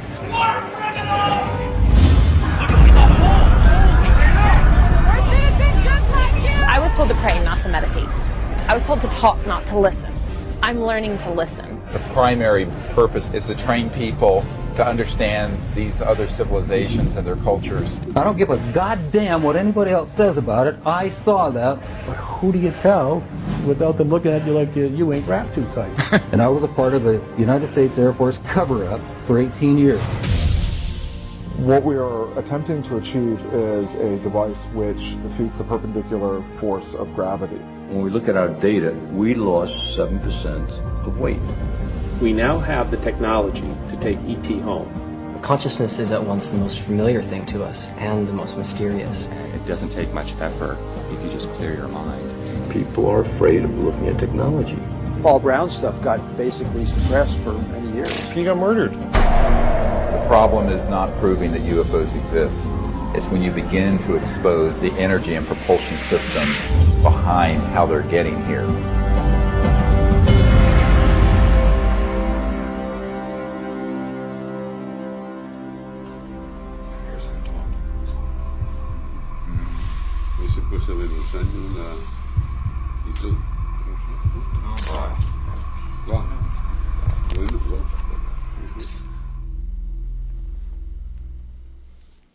That little thing freaked me out. Really? Yeah. Well, you know, I don't mean to sound callous, but being a doctor, I've seen so many worse things. But it's actually fascinating. Well, that's fascinating. I mean, it freaked me out. Not that it's a dead body. I've seen dead things. It freaked me out that might be a life form. By the way, well, it was a life form. We know for a fact it was a life form. What it was is what we're investigating. And I think that one of our witnesses who was on a retrieval team of retrieving extraterrestrial bodies from craft that we had targeted, has talked about the fact that there are many different species that have been cataloged over the years. And at one point, I think it was in the late 60s, there were like 68 or 69 or something in that range. If you look at space and look at the stars, probably every stable star system has planets around it they're discovering. And there's the likelihood that there's an enormous diversity of life out there is a statistical certainty. Even the conventional astronomers and the Drake formula will support that. The question is, have they gotten here? Well, most probably wouldn't be able to, just like we weren't for thousands and thousands of years. But there's such hubris to think that, we're at the pinnacle of technology on Earth in 2013. We're not. I think that when you begin to look at the progression of technology, once you reach a breakout point, as we have in the last century here, in fact, most of the big breakthroughs in technologies no one knows about. They exist, but they're in a classified project. And that's, I think, as big or a bigger story than the ET story, is the fact that there is a cabal of, as I said, sociopathic, misanthropic folks who have decided their macroeconomic grip on power needs to be maintained through this sort of ruthless secrecy, and where they keep from the public this information, not because they think people are going to hurl themselves off the Brooklyn Bridge because we're not alone in the universe, but because when this comes out and this information comes out, it means that the sciences already exist so that we can get off oil and gas and coal. And you know what? A Goldman Sachs guy said that's a $600 trillion nut you're cracking right there. Trillion. And because if you look at all the oil in the ground, the coal in the ground, the commodities trading, the petrodollar system, the utilities, the internal combustion engines, all of that is defunct, extinct stuff, or should be. And so here we are cannibalizing this planet for no good reason except that there's a handful of folks. And you look at the sort of centralization of wealth and power there is in the world now. It's the most extreme it's ever been in human history right now, right this minute, this instant. So, there's 200 to 300 individuals and corporations that have over half the net worth of the world. You know the guy in the beginning of your video that says that you're a genius? David Wilcock. Do you know who that guy is? Oh, yes, I know who he is. Yeah. Mm-hmm. Do you know that he also thinks that he's Edgar Cayce reincarnated and shows you pictures of I have Edgar no Cayce, idea. That's news to me. Edgar Cayce's friends and how his friends look like Edgar Cayce's friends. And Really? You ever watched any of that guy's lectures? No, I haven't. Yeah. I mean, some the team interviewed him, but I don't Might know. want to do a little editing. Might want to do a little editing with that one. Not saying that anything else in your documentary is bullshit, but that guy makes my radar detector go off. The evidence that this technology has been suppressed, is there evidence that like this free energy technology has been? Yes, there's a huge amount of evidence, and do you reveal this in this documentary? Yes, there's a whole document trail, and one of the things we got some years ago was a demand from the Department of Defense to the FBI that they turn over the secret papers of Nikola Tesla that were stolen, and we have this document, and what happened to them, and what were they trying to hide? The Federation of American Scientists, a very big mainstream organization in Washington that has a national security research project associated with the Federation of American Scientists, came out about 2 years ago with a report that there were 5,135 patents that have been seized under the National Security Act, and that some of these things were energy related. One of them, in 1971, was only a solar photovoltaic generator. We're from sunlight to electricity, photovoltaic, that was more than 20% efficient. Now, you can't even get that now, but meaning that it was probably like 40, 50%, turning sunlight directly into electricity. And it had a national security order slapped on it. And this mainstream scientific group says, how could that be a threat to national security? It would have been a threat to the domination of oil and coal and the petrodollar system. So, this is not a conspiracy theory. There are entities that have conspired. And you look at the wealth and power behind these entities. I mean, people have been killed for a lot less than this. It really is. That is such a loaded word, that conspiracy. It's unfortunate that it's necessary to use because it's been so co-opted. Well, I think it's really more about special interests and cartels always acting in their interest. And if you've got the power, you're going to use it. And you know what? Here's the problem. If the people allow it to happen, and I was just reading an article in the New Republic about this, that if you, whether you're letting Saddam Hussein or the Libyan dictator Muammar Gaddafi or whatever it is, or you have to give them that power. We give the power to the government ultimately by our passivity, and so ultimately, I'm not one of these people who runs around saying, "Oh well, there are these boogeymen that are doing everything, and we're just hapless creatures." If we're allowing it, if we're not part of the solution, we're part of the problem. If we're allowing it by our inaction and passivity, because we want to be bread and circus people sitting around eating, Cheetos and watching Jay Leno, which is fine. But if that's all we're doing, and we're not trying to fix this problem, then obviously the passivity of the public and our politicians who don't want to risk their career or danger, in that power vacuum, you're going to have these sort of people step. And I think there's a power vacuum that existed for a little while after World War II that gave an entry to these folks. And I think that it will continue for as long as we let them do it. I think it's pretty obvious when you look at the fact that this is the age of information, where information is being distributed more freely and more easily than ever before. Right. Yet this is also the age where the government is continuing to attack the Bill of Rights, continuing to slowly but surely restrict our rights and civil liberties, and make it so that if they deem you a threat to the nation in any way, shape, or form, they can essentially detain you. They don't have to do anything legal. They don't have to contact your family. This is all stuff that's being passed now, and that seems to me to point to the fact that they're looking at this. Where's it going? If you look at it on a graph, if you look at it, if you project the future, well, it's going towards some ultimate free information space. And if it gets to that, then it's going to be revealed exactly how much fuckery's been going on for all these decades and how much craziness has been going on behind the scenes. And it's going to come to a point in time where the government's going to have to be accountable for where all the money goes every year in tax dollars. And right now they're not. You give them your tax dollars, you don't get a receipt, you don't know what the fuck happens. There's a congressional budget meetings, and the Senate, gets together, and the president puts out his plan, and the financial people get involved. But how much access do we actually have as to where your Dr. Stephen Greer's financial records or your tax dollars go? Almost nothing. Oh, we don't know. And even the folks who I know an auditor for the federal government who audits Northrop Grumman, and he said one of the problems is that once you get to a compartmented project that's eyes only and it's unacknowledged, they're not going to tell you anything. They won't even acknowledge it exists. So how is there any check and balance on that? It's essentially a dictatorship. Yeah. When it gets to that, really, you're essentially dealing with a dictatorship. It's just dressed up as a democracy, but their ability to act is completely. They have total impunity. They can do whatever the fuck they want. They don't have to listen to you. If we let them. Here's the other problem with that. Is that the macroeconomic system. We're supposed to be a free market economy. Well, how free can the market be if there have been decades of confiscation and suppression of these advanced transdimensional energy devices and these so-called over-unity free energy devices?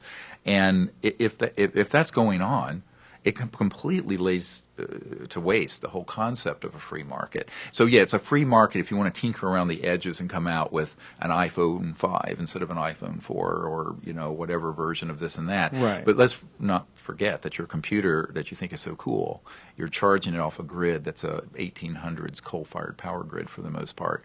And so we really have to wake up to the fact that our society has been held back, retarded, really seriously by this kind of secrecy. And so this secrecy is actually becoming a threat to our continued, not just our liberty, but it's an existential threat to the planet. And moreover, it keeps forcing all these unintended consequences where we stay encamped in the Middle East. And the buzzword in Washington, because of our vital national security interests. Well, right. That's code for oil. Just forget the BS. That means oil. Because you say, well, what about Israel? Israel has 200 or 300 nuclear weapons. And I lived there for 3 years. Believe me when I tell you, they can take care of this. I mean, if there's an existential threat to Israel, they can handle it. They don't need Big Brother America there. But don't they? I mean, don't they get a tremendous amount of funding from us and weapons? Oh, they get funding, but I'm just saying we don't. That's not the reason we're in all those vast areas of the Middle East. It's because of the oil interest, of course. Yeah. And this becomes a question of why. Well, because if you have a device that would fit on the table here, that run your house, where you don't have to be on the grid, or your car, put in the boot of your car, and you have an enormous amount of power, electric. How would that work? Those are called zero-point or quantum vacuum electromagnetic generators. And basically, through very high voltage systems, you create a vector into this baseline energy field that it really holds the universe together. And, they started talking about the Higgs field and the negative energy of the matter of the universe. But for years, it's been proven that this zero-point energy field exists through what's called the Casimir effect. And I'll get into the arcana of the physics of it. But this was published in mainstream journals. The question is, how do you tap it? And can you? And the answer is yes, and it has been. But they keep suppressing scientists and inventors who come up with it. There's a man that I know who worked at Lawrence Berkeley Labs, and he was using a coiled array around a barium titanate crystal and using very high voltages with certain hertz, certain pulses. He was able to get 10 times more energy out than was going in because the crystalline structure was tapping into this zero-point energy field that is in the fabric of space and time. So there's an enormous amount of power. It's been estimated that every cubic centimeter of space, not outer space, but space in this room, has enough energy to run the Earth for a day if you could tap it. So the question becomes, if you can do that, you're not going to need to have your car filled up at a gas station or a utility to Con Ed or whoever it is.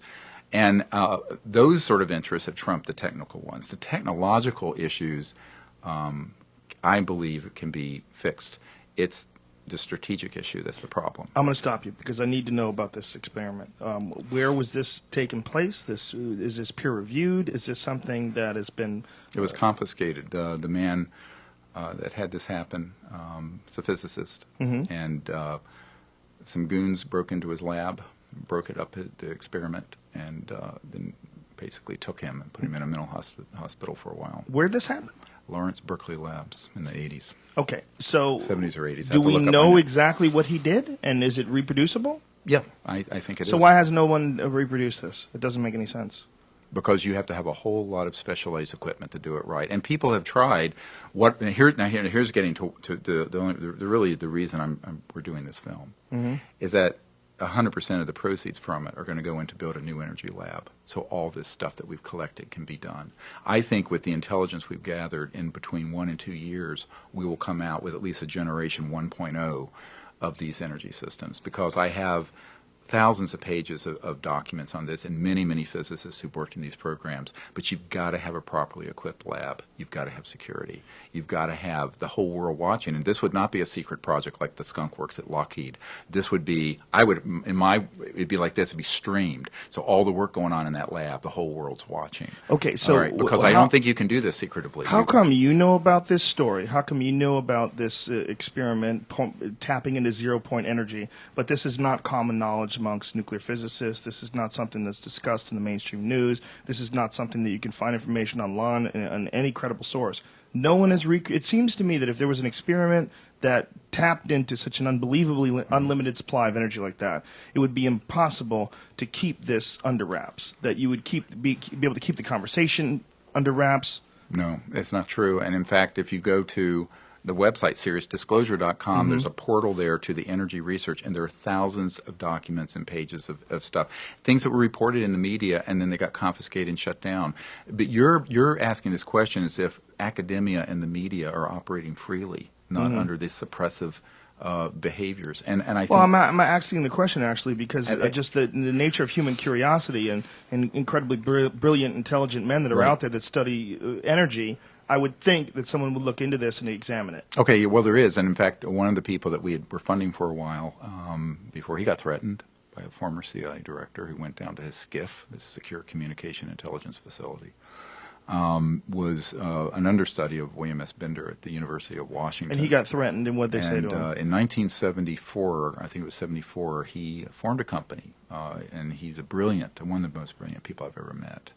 and he had developed these transdimensional systems using electromagnetic energy. And some guys came in with a national security order, told him that they were confiscating his equipment, his device, his notes. They were all going into the vault. Right. And this man, who I know very well, who stayed at my home, and still works for under contract with CIA and various groups, he said that basically the intelligence community owns his soul, and that he can only do only so much to provide information and bring this out. And people who think that doesn't happen are living in a very naive world. This is 40 years ago, though. You're talking about. And it would happen. 70 but no, that was 40 years ago when the thing he started. Then after I developed a relationship with him, he checked with his intelligence, what they call his shepherds, his handlers in the intelligence community. They said, yes, you can work with Dr. Greer, not on the propulsion stuff that flies around like a UFO, but just on the energy generation part of this. And so we provided a grant to him through my project, the Orion Project.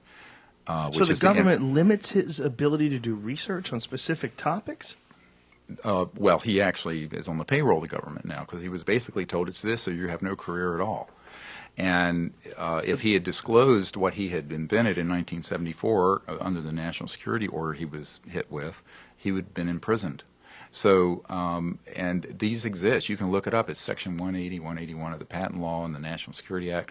These national security orders happen all the time. So, but who's authorized? You think President Obama or the Senate Intelligence Committee knows that these goons are out there doing this stuff? No. And so here's this brilliant guy, but I mean, he's not like he's Rambo. I mean, he's an engineer and a physicist. So he develops this stuff. A bunch of guys come in who are badass folks, okay? And he's terrified. And so then all these years later, it circles back around. We get hold of him. And we say, look, okay, here's, some funds. Do this for us on a, generation 1.0 version of this, something, and check with your intelligence folks. And they cleared him. About the time he was beginning to put this thing together, a former CIA director with a bunch of goons came down in 2010, this is 3 years ago, threatened him, threatened his family. And so, what do they say to him? Like how they say you are not going to do this any further, and made it very clear. One of the guys at the Naval Research Labs I've worked with for years, who has some of this information, he was told, "We will kill you, your wife, your children, and your grandchildren if you step out of line on this." So I don't think that in terms of dealing with this, that you're going to be able to do it under any kind of where someone's trying to do it quietly, secretively. It's going to have to be in plain sight. So what you're saying is that several people have tried to do this in the past. Hundreds. Every time they do it, they're threatened and stopped from doing it. Right. What specialized pieces of equipment would be necessary to produce this zero-point energy field thing? Well, first of all, your computer and lights here are running on 110 or 220, all right, voltage. The voltages involved in these transdimensional physics is in the thousands to millions of volts, but at very low current. And so you have to have special analyzers and generators for that. So, I mean, there is a science to this, and we understand it very, very well, actually. But building up that lab, we looked into the equipment just as like $500,000 just to do that. And so what you have to do is... That seems like nothing. If you're talking about $500,000 that can produce No, that's just the equipment. No. This no building, no personnel, no staff, no nothing. Just, the machine. We estimate, we have a budget for about a 2-year program of around $6 million to put a lab together, put these really brilliant people in it, get the right equipment, and build up these experiments and do real science. But the problem is you have people off on their own doing this that stumble across this phenomenon, and they get shut down or threatened or bought out. Then, you have the folks who will be, instead of threatened, they'll just be offered money. So a lot of people... Dr. Bearden tells this story of a man that had one of these generators, and he was testing it. It was a legitimate over-unity system. And then the guy disappeared. And the next time he saw the guy, he had a Ferrari and an Armani suit, and the guy never had a pot to pee in, as it were. And what we found with this is that a lot of times folks will just say, look, we're going to buy this. A lot of people don't believe that happens, and they think that's a conspiracy theory. It isn't a conspiracy theory. And this is why the Federation of American Scientists, when they said, look, there are 5,135 or something like that patents that have been seized, most people don't know that those national security orders can happen outside of the patent process. So even if you're not going the patent route, they can go in there and just seize the damn thing. And what are you going to do? They just seize it based on the idea that it's somehow or another a threat. Well, they're I mean, it's kind of like the flag and the Bible. Now, you wrap yourself in these things to do all kinds of outrageous behaviors. Yes. But I mean, you can say it's national security, but as this one document from the Federation of American Scientists says, how could a solar voltaic system be a threat to the national security? Mm-hmm. It would be a threat to the special interests that are calling the shots. So the question becomes, who's really calling the shots on these sort of decisions? Is it in the interest of we the people? No, it's in the interest of folks who want to protect their cartels. What is your take on guys who have come clean before, guys like Dr. Robert Lazar? Is that guy full of shit? He's the guy from Area 51 that came back and said that he was back engineering some alien craft, and very compelling to listen to, very interesting guy. But from what I understand, Dr. Stanton Friedman questioned him and, in fact, called him a fraud and said that some of his educational background was kind of made up. Right. But, and here's the problem with any case where you hang it on one person like that. Is very risky, and that's why I've tried to resist that. I mean, when we started putting together the people who knew about the nuclear facilities with their UFOs coming over, I didn't want one or two. I wanted half a dozen or a dozen. That's what we have. But the more spectacular the case is, if it hangs on one person, and the other question is, where's the corroboration? So I think that's why we try to focus on that. Now, I will say that the areas out in the Nellis Range, and nobody, by the way, calls it Area 51, but well, let's just say that because Groom Lake, Pahut Mesa, S4, S3, S12, and actually this National Reconnaissance Office document from the 1990s lists those facilities there properly. You know, well, that's after blackjack they had to, control. They had to apply for additional land. Before that, they denied it entirely. Right, right. They had to apply for additional land because people were getting so close that they could film footage of some of these crafts that they were experimenting on, and that's not bullshit. If you've ever seen, no one knows. Yeah, no one knows what those things were, but the way they were moving was extraordinary. They moved unlike any craft that we know. I would assume that if you look at what we're doing today in all different parts of the world with drones, especially these drones that have Hellfire missiles that can be fairly accurate when you're considering that they're being operated by someone halfway across the world. Right. That this probably has something to do with what they were working on back then when they're making these things fly around and do all these crazy turns and twists in the sky. No, because the drones that are being reported are conventional propulsion systems, either jets or what we're talking about are things that are moving in a way that is outside the envelope of normal aerodynamic behavior. In other words, you cannot take something with a normal propeller or jet engine and accelerate it at 20,000 miles per hour and make a right-hand turn. And we have photos and images of these things doing this. So when you're doing that, that's going to, your brains are going to come out of your nose if you're a pilot, and even a conventional object is going to be blown to smithereens by the inertial forces of that kind of turn and deceleration. I think we may be talking about two different things, though. I'm not. I'm talking about the things that have been seen. But you're talking about things that have been seen in space. No, I'm talking about things that have at been, Area 51. At Area 51, and also all over the world that have been documented moving in this way.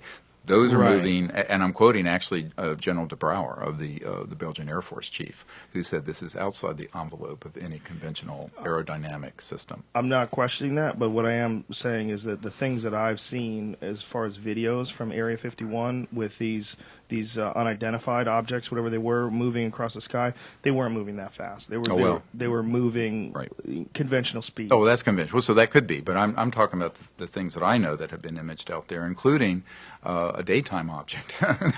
We have a great video. What is this video that you're showing us, Brian? What was that? This is lower your mic, man. 49 quadcopters in an outdoor formation flight. That okay. Let me see that. It's a pretty badass video. This is these are conventional. You could actually buy these, right? Aren't these? I'm not sure. Are they DARPA? Is this DARPA shit? No, this is Ars Electronica. Oh yeah. Yeah. Well, actually, you can buy little miniature Pull it drones down so now. we can see. Yeah. If you've never seen this, what they can do now is really extraordinary.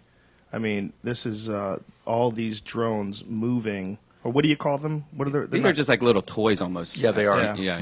But I'm sure a lot of people saw this in the sky and was like, "Oh my god, what the fuck's that?" and called it, UFOs. Yeah, look how they move. I mean, this is really amazing stuff. They move in a geometric pattern in the sky that mimics galaxies. All right, that's cool. So we know that there's some things that, I mean, these are obviously terrestrial crafts. This is something. Look at what they're doing. I mean, that's amazing. This is not UFOs. This Right, is, no, of course. This is identified flying. I mean, not objects. everything that people see that they don't know what it is a UFO. I mean, it's unidentified to them, and it may be flying. But I'm talking about things that are really quite amazing, like this one photograph we have of this triangle that's going like this, and then makes a right-hand turn and goes, and it's going enormous. A photograph or a video? Photo. Can we see this somewhere? It's. I don't know where it's going to be in the film, but it's going to be in the film. But it's available online, isn't it? I mean, it must be. I don't know. How long has this been around for? I'll have to look it up. I don't have the cut of the film in here, but this is one. There are a number of these. But this is a very compelling piece of evidence, in yes, your opinion. It's an amazing. Why wouldn't you put that online immediately and say, "Hey, you got to look at this. This is a compelling piece of evidence." I think it is online somewhere, but I mean, I just can't tell you where. We have thousands of pages on our website. You can go if you go to SeriousDisclosure.com, you can click through, and there's a whole photo gallery and all kinds of stuff. Oh, okay. Go I don't know there if this and see particular cool one photos. is in that photo gallery, but for example, you look at the Vancouver Island photograph of a few years ago. I mean, I think it was in the 80s. Daytime, disc with a dome. It is not photoshopped. It was studied at NASA Ames. It's probably the clearest photograph ever taken, broad daylight. And what is that? Well, it's just like these ones from Belgium where you have these photographs of these big triangular objects, and there are photo and video of those matching up with radar cases and jet pilots chasing them. I'm talking about those kind of things. There's actually more than people can imagine that's out there. Okay, so there's enough of these things where if you look at, I believe Michio Kaku said 5% of all UFO sightings are completely unexplainable, defying the laws of physics, and may possibly be, in his opinion, something that we don't understand. It could be possibly. Yeah, that's the one I'm talking about. The other stuff, who cares? What do you think they're doing here? That's a $64 trillion question. Yeah. I think there are a number of things. Number one, I don't think it's new at all.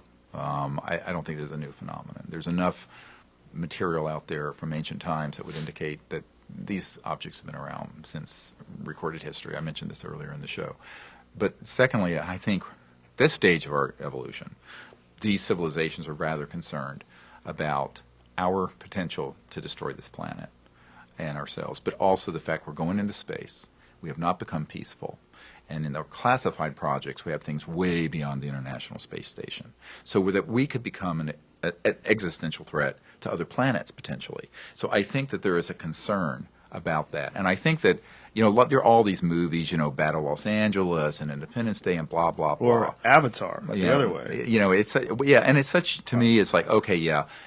It's like when I went to Wright-Patterson Air Force Base, where they had the blue room that Senator Goldwater tried to get in, and the Hangar story. 18, yeah.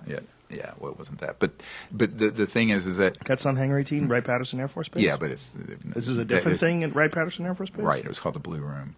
Is that where supposedly the Roswell wreckage was? Yeah, the Air Material Command, and then when I was there, by the way, very compelling piece of evidence that there might have been something serious going on other than a weather balloon. The fact that two separate planes were used to send this wreckage because in case one of them went down, it was so historically significant. I have that newspaper, the Roswell Daily Record. I have that page on my wall in my house, and I look at it all the time. It's a fascinating.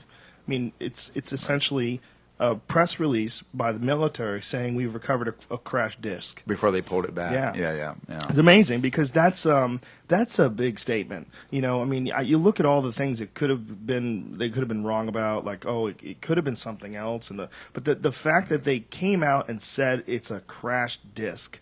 That had never been done before. That really was one of the Right. first. I think some heads rolled over that press release, but because they had to pull it back. Well, And, then they did that ridiculous dog and pony show where they brought out this shitty-looking aluminum Yeah, foil. it kind of looks like a Mylar thing. It's yeah. hilarious. Yeah. That's quite hilarious. And the government, I mean, if you just look at the history of deception that the government has in dealing with the American public from the get-go, and whether it's with the Gulf of Tonkin incident or whether it's what happened with the Contras and the Sandinistas using Right. Taxpayer dollars, and black ops from selling cocaine in the ghettos of Los Angeles to fund rebel armies. If you just look, you got to know they're not telling the truth. Why would they tell the truth? If it was just a weather balloon, would they really put on this fucking dog and pony show where they'd have a general sit there, or was it Colonel, whoever it was, on his knees pointing out all the rest? Look at this. It's just wreckage. Right. Well, that's what Colonel Corso said. Yeah. That he was. There's no question that this was something very legitimate. And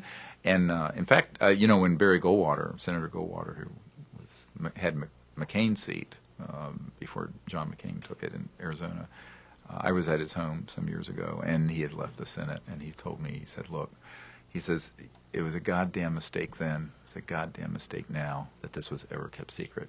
But he was an Air Force Reserve general, and he told me, Senator Goldwater said, look, I asked Curtis LeMay, General LeMay, to get me into the Blue Room at Wright-Patterson because I wanted to see this stuff, because he had heard reports from other pilots about UFO encounters. And Senator Goldwater told me that Curtis LeMay said, look, Barry, I can't even get into that area anymore. And if you ever ask me about this again, I will personally see that you are court-martialed out of the Air Force Reserves. This to a sitting senator and a guy who'd run for president, of course, in 1964. I wish I knew whether that actually happened. Yeah, no, that's I amazing. love those stories. Well, I was sitting there with the senator, and I have a guy who was there with me. And, when I asked him, was Curtis LeMay serious? He said, yeah, like a heart attack. He says, I never brought it up again. And so the question becomes, when you have someone like Curtis LeMay who admits, and if you Google who he was, who admits to the fact that at a certain point even he was being kind of sidelined in terms of access of this information, and then threatens and says something like that to a sitting powerful U.S. senator. They were good friends. I mean, they were buddies. There's something going on here, and I've heard too many accounts like that from these sorts of people, and I think it's a time for people to understand that ruthless people are out there, and they do this sort of stuff. So when what happened for the last 60 years continues to go on and on and on, the people who try to move into this, who are politicians, end up hitting the same buzzsaw that Senator Goldwater did. These incredibly powerful, technologically advanced beings that come here from another planet and are concerned with the fact that we've developed the power to blow ourselves up, but yet lack the understanding, the intellect, or the spiritual capacity to recognize what the dangers and the repercussions of those actions would be. What are they? Is anybody communicating with them? Does anybody have a message from them? Is there anything that they say will be done if we keep fucking around? I mean, is there like any doctrine that they're trying to push on us? Oh, I don't know if there's any doctrine. I think they're waiting for us to reach, you mentioned this physicist, a level 1 civilization, right, or a level 2, where we begin to behave in a halfway civilized way so that we could be quite open in our contact. But I think everyone always says, well, why don't they just land on the White House lawn or something? I said, yeah, right. Who's White House? Right. Humans us, because we rule. Yeah, right. This is America. Right, Fuck right. yeah. Yeah. So maybe the White House in Bogota, Colombia. I think the question is turns the whole issue upside down. Mm-hmm. What do we have to do as a people and a civilization to be able to go into space and have open contact with these civilizations quite in a overt way as opposed to episodic way. And I think that requires us to begin to behave peacefully. It certainly requires that we not begin to weaponize space and that we stop doing things that are incredibly self-destructive. But the idea that they're going to land here and enforce, it's like us going to Afghanistan and think we're going to impose Jeffersonian democracy on a medieval feudal society. Really? That never has worked. So I think these civilizations are smart enough to know that that isn't the way this is going to happen. That humans, but the problem is that I kind of think we're running out of time to get some things right, things that should have been fixed 100 years ago, like living together peacefully, bringing out these technologies so we don't destroy the biosphere, eliminating poverty in the world. 48% of the public doesn't have a pot to pee in. Literally, they don't have indoor plumbing on this planet. 48% of the 7 billion people. A lot of people don't know that. So, I think that until we begin to fix some of these larger problems, and the good news about all this is that it's fixable, and the means, the technologies to do that are already in existence. So if they're already in existence, and this science has been studied and suppressed for decades, it means that we as a people have to come together and say, all right, we're going to do this. And I think this is why the sort of, I hate to use the word activist or advocacy, part of what we're doing is that people are always expecting someone else to do this, and I think people have to say, no, each of us have to be responsible for the planet and for our future and kind of creating a good future. You can't look to Big Brother to do it, and I don't think you should look to the ETs to do it. It's not that they're not going to help us if we at some point we reach a point of being functional as opposed to dysfunctional. But I think the prime movers have to be the people, we the people. And my mom's family were some of the original people in the American Revolution. In fact, terrible to say, we were some of the first prisoner of war with the British. But I think about the fact that here you had this ragtag bunch of people in the American Revolution taking on the most powerful navy and most powerful empire in the world at the time, the British Empire. I think people have to see that within the human spirit we have the means to do this. And a lot of people give too much power to where I don't think it should be provided. To these covert groups and these sort of cartels. I think, again, I'm getting back to this idea of empowerment where we have exactly the power we're willing to manifest and no more. But if we're going to sit on our hands and expect someone else to do it, we're in trouble. And there's been too much of that. And there needs to be, I guess, some moral courage here. And I this is what sickened me about, the politics of the media and, all these scandals like you were talking about with Petraeus and, during the Clinton era, the Monica Lewinsky thing, I call it the blowjob heard around the world. That it's just so much nonsense. Whereas these big issues are the moral issues, as I see it. Well, I think if you look at us as a being, as an entity, and our progress in this on this planet, it's so staggering over such a short period of time that I think our minds, our ability to pass down information, all of these things lag behind. We're essentially waking up in the middle of history.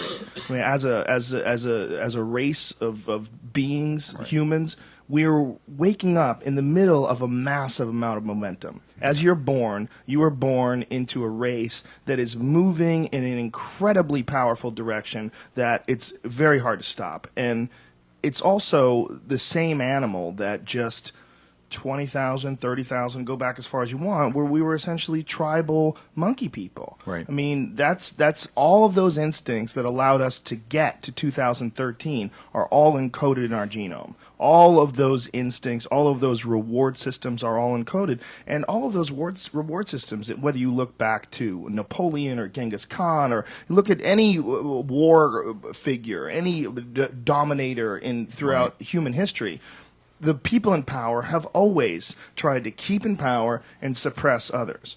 Well, but they do. But I think also, if you look at the power of technology to overwhelm everything, including the head spook of the CIA. I mean, he was essentially overwhelmed by email. That's what took him over.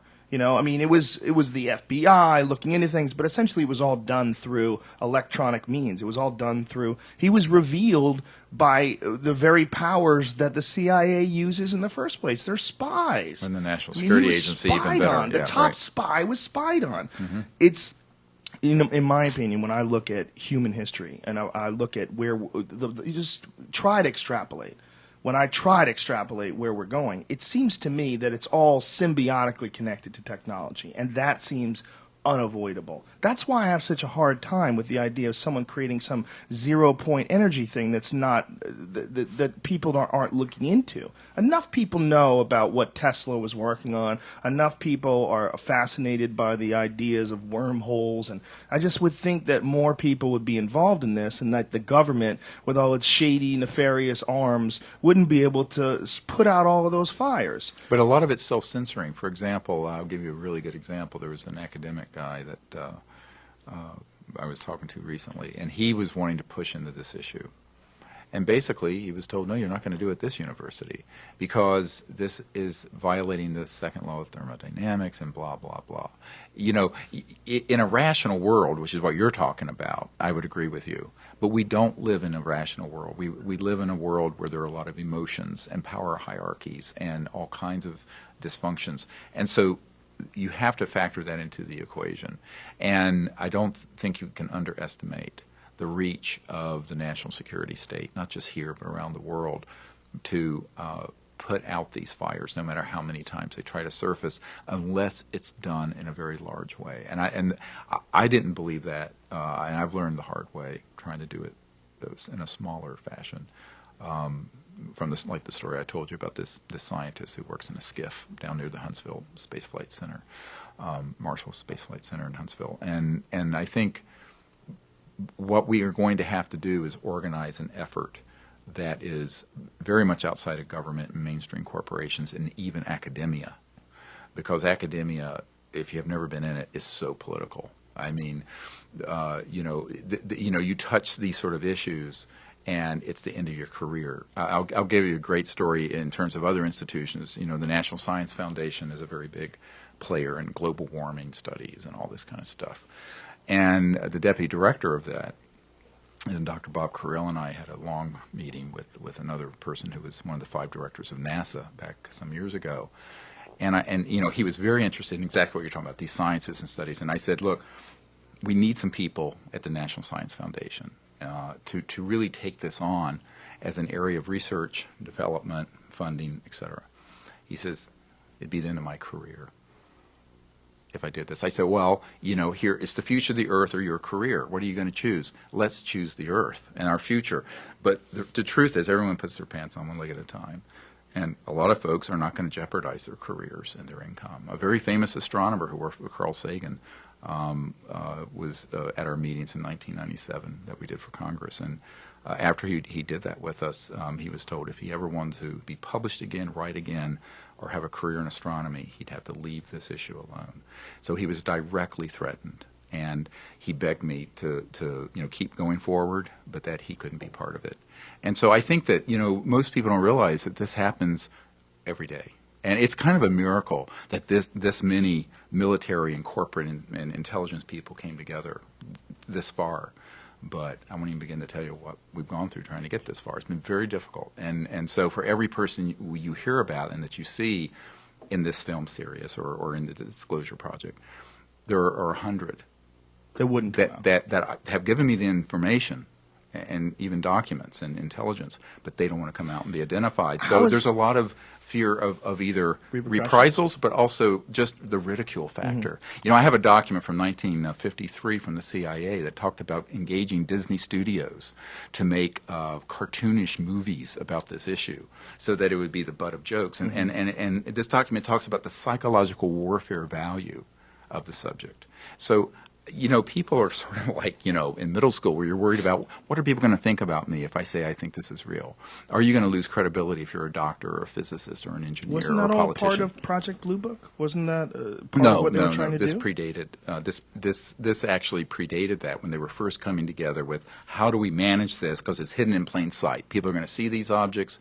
There's no way to really sanitize it. People think, you can really get rid of this. Well, you can if there's a certain number of people seeing this all the time who are highly credible. So, but if you create a milieu, an environment where it's ridiculous and you're considered a kook or this or that, if you're identified with it, or you'll be, Governor Moonbeam or Senator Space Cadet or something, and this is one of the real problems, is that the subject has been so ridiculed, and there's so much ridiculous stuff out there on the subject that's provably nonsensical, that credible people really have to swallow hard. I have to tell you, the scientists that are at this major Ivy League university doing the work on this little body, this humanoid type body, it's a big thing for them to be working on this.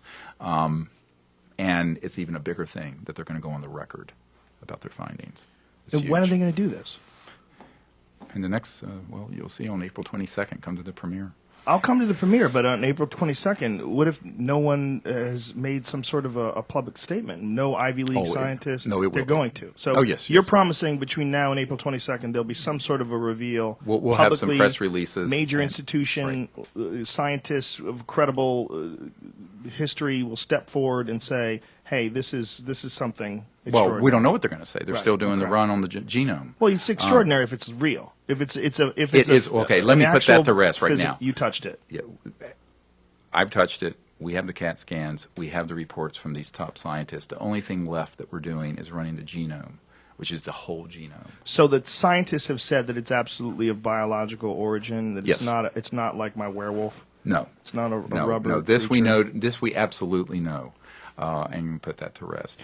Has this damaged your credibility in life? I mean, have you suffered because of this in any way, shape, or form? Sure. Of course. In what way? Every way. Yeah? Yeah. It's been the hardest thing. I tell people the worst days in the ER where I held a 3-year-old that died in my arms. This has been harder. So, It's harder than the death of a little baby, really? Yeah. The stuff we've had to deal with. Like in what way? Horrible stuff. I don't really want to go into it. I mean, we probably don't have time, but every nasty thing that can be done has been done or attempted to be done to many of us, and particularly to us, my family, and not my family so much as targeting me with nastiness, of just unbelievable ridicule. Nastiness. And this no, is it's no beyond press, that. Beyond Threats, that. Threats. And yeah. People threaten you to what? Stop talking about UFOs? Problems that we've had with a lot of security problems. I mean, there's an FBI file open on this because of the death threats and this stuff we've had. Really? And yes. so you think these death threats are from these people that you're exposing that are in the cabal of this international... Well, who knows where they're coming from? You could just say it was some nut job, like the people who shot up the Sikh temple, or our director's family, as you know, his father was murdered horribly at this thing. And but I'm just saying that it's a lot easier being an emergency doctor than dealing with this issue when you know it's real and you're dealing with this level of intelligence in the CIA. Has this affected your career? Yeah, I've left medicine, not because I had to. No, I mean, but because I had to choose. How do I put this? You only have 24 hours in a day, and at a certain point, I had to decide I'm either going to continue as a physician, or I'm going to go full steam on this. Now, of course, it was a big sacrifice for my family. I was giving up hundreds of thousands of dollars a year as a doctor to do this for nothing. All right, so it's been difficult. So that's what I'm saying. It's been difficult in every way. But that's not important. I'm not important. But it in isn't. This. No, but stop. It is important, and it's a tremendous sacrifice, especially because it's something that you would truly believe in. How do you support yourself now? Well, I have enough resourcefulness. Before I left medicine, I bought my home, and I'd saved enough and invested enough that I'm okay.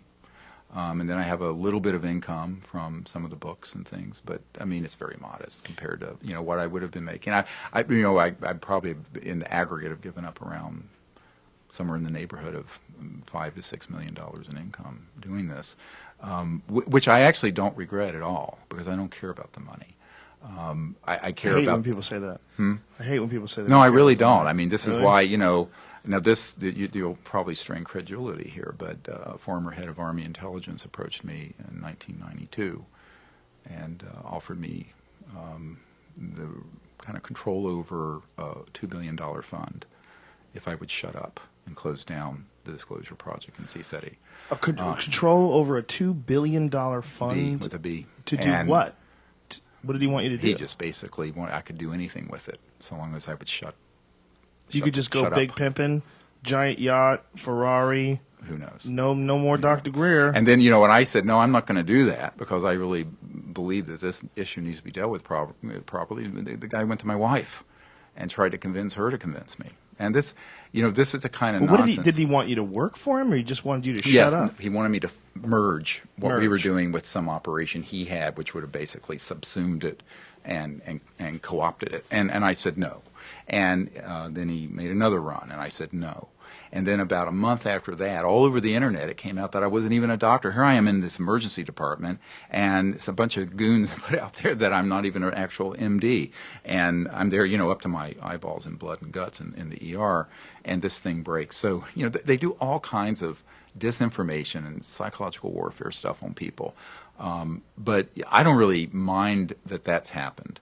What I'm more concerned about is the people who have the knowledge and responsibility who don't do the right thing, because there's no way that I can do this by myself. And what I was really gratified to see, and I'm still gratified to see, is are all these people, military men and women and others who've come forward very courageously, academics like the ones doing the work on this potential little humanoid creature, which is a real creature. What it is, we don't know, but it's a really courageous thing for these people to be doing that.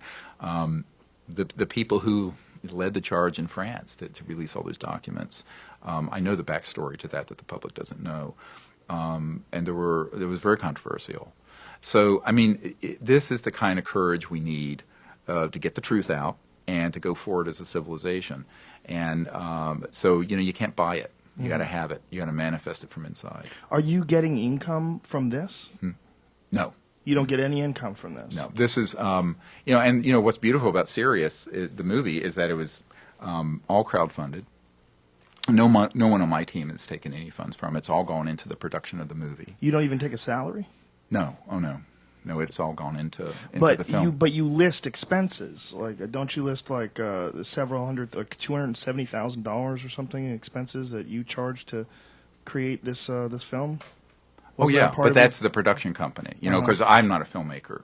Right. And I don't ask me to turn on a camera. So we have goes people to this production company, and yes, and then of course we're gonna, we have to organize the premiere, and of course being crowdfunded, you have to fulfill all the incentives for the crowdfunding. I don't know if you know how crowdfunding works, but I want to thank everyone who's listening, by the way. Did you do for the generation. Kickstarter or something along those lines? Yeah, we did Kickstarter and then our own private program, and we have 4,000 people who have contributed funds to this, which is really a huge number of folks. And by the way, all of you folks who've done that, I just want to, can I say this? The premiere is going to be here in Los Angeles on Earth Day, April 22nd, at the LA Live, the Regal LA Live Cinemas downtown, the Premiere Theater. And so that's April 22nd. If you want to come, you can kind of sign up and get tickets at SiriusDisclosure.com. I'm writing that in my calendar right now. I'm going to try to make that. That sounds really fascinating. Hey, tweet it for us, and you're invited to come. You'll come as my guest. Please, I'll tweet the shit out of it. I'd love to have you as my guest if you want. I would love to go. We're going to have a red carpet, and we're going to invite some other people here in Hollywood and in the business. And it's going to be an exciting event. The theater only holds 809 people, of which about half of those seats are already spoken for. But those of you who want to come, just hop online, and the system is set up so you can do it all digitally. It's not going to be tickets at the door though. Okay. What is this thing that you're doing where you lead people out into the desert and you have them make contact with something, ethereal crafts and beings, and what is that? Well, that's the whole CE5 concept I was talking about, Close Encounters of the Fifth Kind, that we're using these different protocols. And by the way, there's a smartphone and an iPhone app for this that you can get at SiriusDisclosure.com. So it has all the, it'll actually turn your phone into a magnetometer. It has the tones that were recorded in this crop circle of this weird energy that came into the crop circle. I can get this on my phone right now? Yes, you can download it. What is it called? It's called the Contact app. I'll you can go to SiriusDisclosure.com, and there's an icon there, and you can link, and it goes to either the iTunes store or the Android store. Okay, and tell me what happens when you take these. You'll take anyone out there? Do they have to go through a screening process? Yeah, there's an app. I mean, it's a course. We do about a week training of people in remote viewing and the protocols of contact and sort of the whole concept of it, but also how to look at the night sky. You go out with satellite charts. We have 4th generation night scopes. We have really good cameras.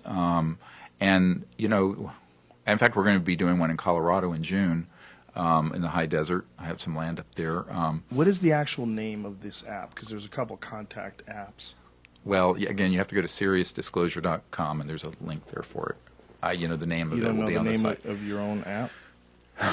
You know what? I have so many irons in the fire. I think it's called ET Contact app. Oh, ET Contact app. Let me try that. Yeah. ET Contact app. So, and explain to me what happens here. You have a course, and in this course, what do these people do? The idea is that we want to teach them. Right? That's your signal. Your yeah, symbol. that is. Okay. That's the symbol. So, I just bought your app. Powerful. Okay, so explain to me. Where would someone sign up for something like this? Mm-hmm. Yeah, and we do these expeditions a few times a year. I used to, there are only about 20 people who are allowed to come now. 20 at a time? Because I can't handle more than that for a week out in the desert or out in the mountains. But and I just don't have time to do it more often than the 4 or 5 times a year that we do them. So you essentially do it quarterly. Mm-hmm. You the seasonally, but the schedule is up at SiriusDisclosure.com. There's a place. Where do you bring these people? It just depends. I mean, like the next one's going to be in the high desert of Colorado at about 8,000 feet.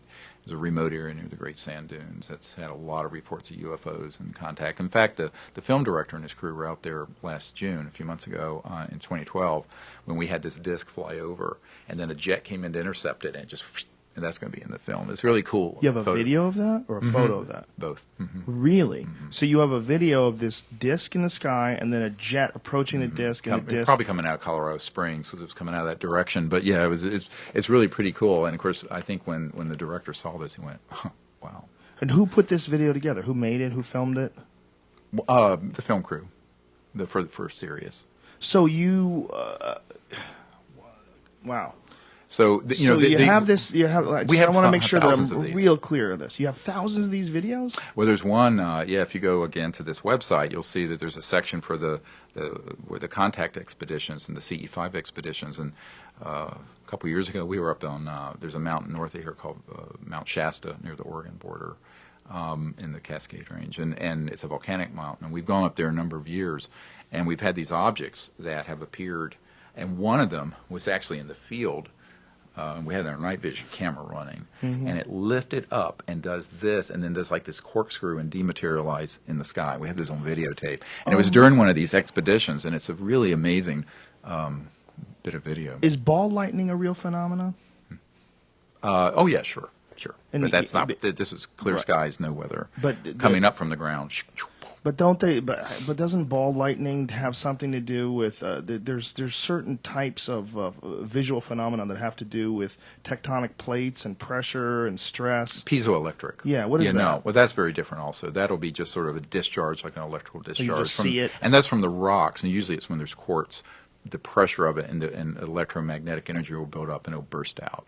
But this is an object, and you can see it quite clearly, and it's right at the edge of the speed of light because it's kind of coming in and out of this dimension. It's a really great video. And there were like 30, 40 people who saw this happen. So we do this. I've been doing this for 22 years. And what are you showing up there, Brian? What is that? It was one of these objects that came over. I think that was at Mount Shasta. I'm not sure. It's my laser, and it's this object that came right over. And we also train people to always go out with satellite charts. So you know when the satellites. This is your footage of this thing flying in the sky. Yep. Whoa. And that's your laser. That's I have a big. It's one of these. I got one of those. Yeah, it'll go 100, 200 miles into space. Now, when you were filming this, are you trying to contact them? Like, what are you trying to do? We had. So we do the protocols where you do the remote viewing, set up the vector to show them where you are. We play these electronic tones in the space, and then have electronic field detectors out there. So we'll have magnetic field detectors, various laser detectors, other electromagnetic spectrum, and those will begin to go off. and then we'll have an object fly over, like this object here that was right near us. It comes right outside. So what people have to understand is that if you have an object that is coming in and out of dimensions, it's not going to necessarily look like a 747 or even a flying saucer. It's going to be in various energy forms. And this is the weird sort of effect. Most people don't understand that 99% of the time an interstellar civilization doesn't have to be in linear space-time if they have that kind of physics. So what happens when you go beyond the speed of light? All right, you're going to not have anything visible, but if you begin to have an energy discharge into an area of space, and it's very close to this dimension, it'll start to give off an energy field, our corona. And so one of the witnesses we have was at a nuclear hot base out in Oklahoma back years ago. I think it was in the 70s. And there was this object that was in the shape of a UFO, but it wasn't solid. And it flew over what they call the hot, where the jets were hot loaded with nuclear weapons. And the alarms went off. But he says this thing was not solid like this is, like your rock salt. It was, you could have walked right through it, but it was in the shape of a craft. But it was shifted so that the matter was all energy. And of course, matter is energy. So the physics behind this gets into some really arcane stuff, probably beyond the scope of the show. But it's this is part of what we're teaching people when we take them out, is how do these objects appear? What might you see? And I was talking to an actor here in town who had one of these happen near his home. And it was very palpable, very real. But it wasn't. Can you tell us who the actor was? We can tell you that they're full of shit. But there are a lot of people who've had these sort of experiences. They don't want to talk about it, right? Because they're afraid of being ridiculed, right? But when it was described to me, I said, "Oh yeah, that's classic." They really? I said, "Yeah," because if it's not a Lockheed Martin, anti-gravity, and it really is ET, the weirder it is, the more likely it is to be ET. And this gets into the whole question, what are you looking for? So we train people to know kind of what to look for versus, if experimental aircraft, normal aircraft, space objects and junk, satellites, and then the stuff that's the weird end of it. So the weird end of it. Yeah, the really cool stuff. The really cool stuff. You take these people, you bring them out to the high desert, you tune them into whatever frequency through whatever methods of meditation or what have you. And these ships, are they just waiting for someone to email them, to send them a signal? You know what I think? I think that they've actually been waiting a long time for people to do something besides just passively look at them. Do they have to? But what I'm saying is, do they have to load up the ship? Hey, we got some fucking people in the desert. Everybody, get on board. Let's go. How are you getting them to manifest? I'm not getting them to. But how is anybody getting? How is this signal being recognized by them? Because I'm quite convinced they have electronics that pick up on this, what we were talking about earlier, this conscious field of coherent thought. And this is, again, the most controversial end of what I'm doing. To me, it's the most interesting also. Before I was a doctor, I was a meditation teacher. I don't know if you know that. But no, I didn't know that. Yeah. What type of meditation? Mantra and Vedic. So I was Vedanta and Vedic meditation.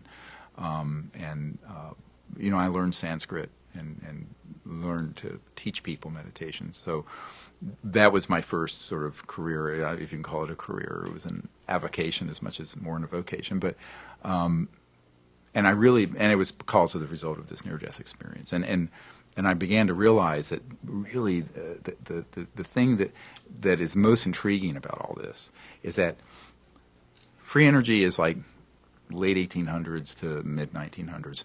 Anti-gravity, mid-40s to mid-50s.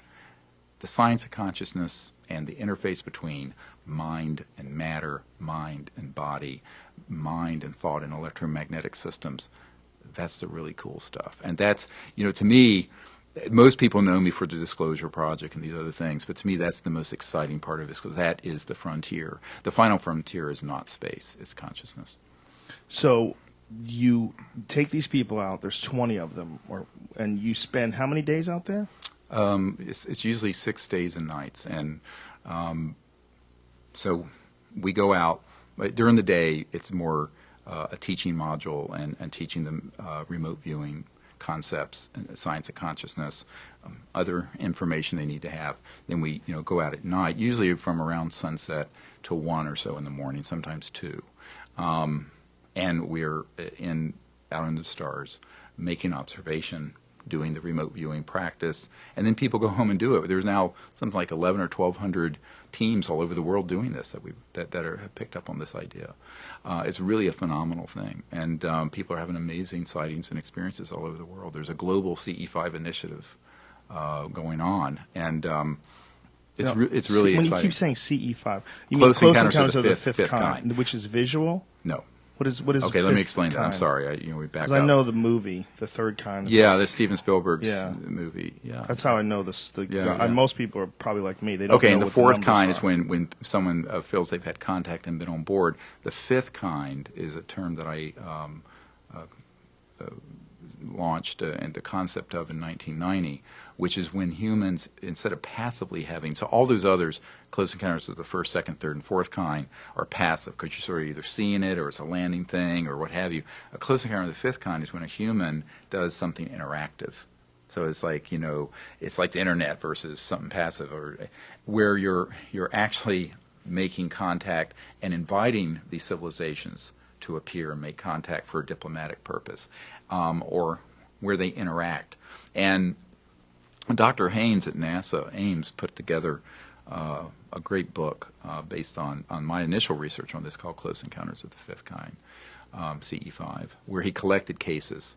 We both collected cases, but he published this book some years ago about all these people who had done this. And some of them were quite incidental. For example, a craft is there and the person sees it, and instead of just gaping, they actually signal to it with, say, a light, and it signals back and comes over. The more interesting ones are the ones I discovered, which is what happened to me when I was 18, where you see a craft and you just think, move to the left, it moves to the left, move to the right, move to the right.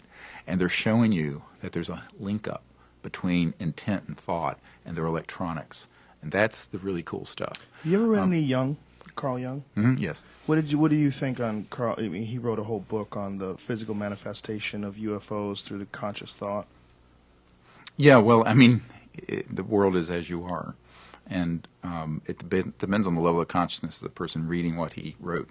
I think that a lot of people say, well, that means that everything is being manifested by your mind. Mm-hmm. Well, but in a sense, all of reality is one conscious thought, if you want to get back into the whole all this is that concept of the Vedic. But I think these are things when you have 30 or 40 people see it, and it's interactive, that's a Close Encounter of the Fifth Kind. So it's not your imagination doing that, particularly when you then get video and I don't even think he was necessarily saying it's your imagination. No, but he was, a lot of people don't understand what he was saying. Mm-hmm. And I think that he was really talking about some of the deeper aspect of what is mind. Right, what is mind? What is mind? And what effect does consciousness have on physical matter? Right, and it's huge. Yeah. It's huge.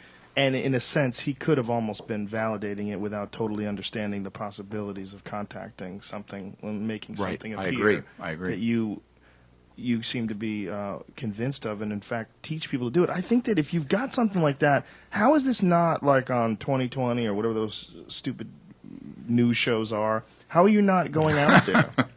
Well, would you be willing to do that with a film crew? Oh, we did with CBS. With Dan Rather had a show back years ago. What was it called? We went down to Mexico, to Popo, and we did this. And a craft came up by the volcano, flew, and they were filming this with professional stuff, and they ended up completely debunking it. And even though the camera guy and the reporter who was there with me said, anyone who sees this will know this is real, and CBS sanitized it. And when I then said, look, you agreed in writing that any footage you get you would share with us if we did this expedition, because we did it on our own expense, the person in charge there said, we're CBS, and we're part of a corporation that has billions, and we'll fight you forever. You'll never get this footage. Why would you need CBS, though? It seems like you'd be able to film something like that yourself in really high quality. You don't need their footage. Well, we do. I mean, we have a certain amount. Right. I don't operate cameras, but we've had volunteers. But we've never had professional crews with us. And I mean, at some point, it'd be nice if we could do this in a more professional way. I have a crew. Right. I have a new show. It's coming out on the Sci-Fi Network. Oh, really? What's it called? called? It's called Question Everything. And oh, good. One of the things we're going to do. Yeah, and one of the things we're going to do is we're going to explore things like UFOs, Bigfoot. I'm going to go to the Pacific Northwest and look for Bigfoot. But I want to. I would love to go with Let's you. go to the Atacama Desert and see if we can find Tell more me of where these to go. beings. Let's go. Yeah. I'd be more than happy to go and bring a professional crew and see if something like this can happen. What kind of success rate do you have in doing this? Well, we've never actually gone out where there hasn't been some kind of a sighting or event happen that have been seen by everyone. Really? Never. So it's 100%. Not every night and not all the time, Right, but but something over a 5 yeah. or 6 day period. And are these people camping out there? No. We don't stay. Well, I mean, I guess if someone wanted to, we usually stay in condos or houses or something in the area. We usually go to fairly, remote areas that are quiet. It's very hard to find locations where we're not going to be intruded upon. And usually when we do this, we do have people who intrude. And so we try to keep it, so that the group can be coherent. Because the whole concept of this is coherent thought and coherent mind. And that's, very difficult to do when you're being disrupted by a lot of folks. Now, what if you pick 20 people to go, and how do you know that someone's not a loon? You take some crackpot out there. Oh, well, there in the have desert. been, but usually the people, we have an application process, and I I'd say 99% of the time they're just wonderful people, Right. and they're very sincerely interested in learning about this, and I think the science of consciousness component of the whole what J. Allen Hynek called the high strangeness part of UFO encounters becomes very compelling for people who've had contact and understand that when you go beyond the speed of light between star systems, you're dealing with something that's way beyond your cell phone and a Ford Explorer. And people who get that, who get out of the linear box and begin to look at that, and then begin to experiment with a lot of the people who come on these are people who have gotten the app or learned about it, and they try this at home, and they have an amazing sighting and encounter with a small group of people or a family, and then they want to come and try and do it more.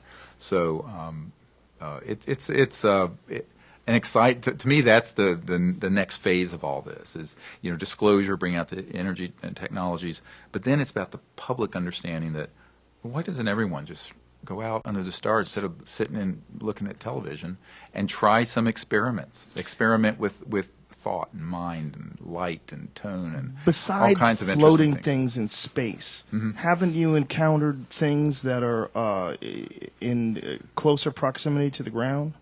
Oh yeah, and some very odd photographs of what you might call transdimensional images that look like almost like a hologram of a being that floated right outside of our circle at Joshua Tree National Park, not too far from here, back a few years ago. You have photos of this thing?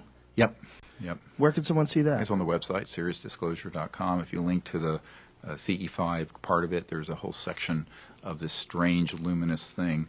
The photograph of that, it was a 3 or 4 second exposure.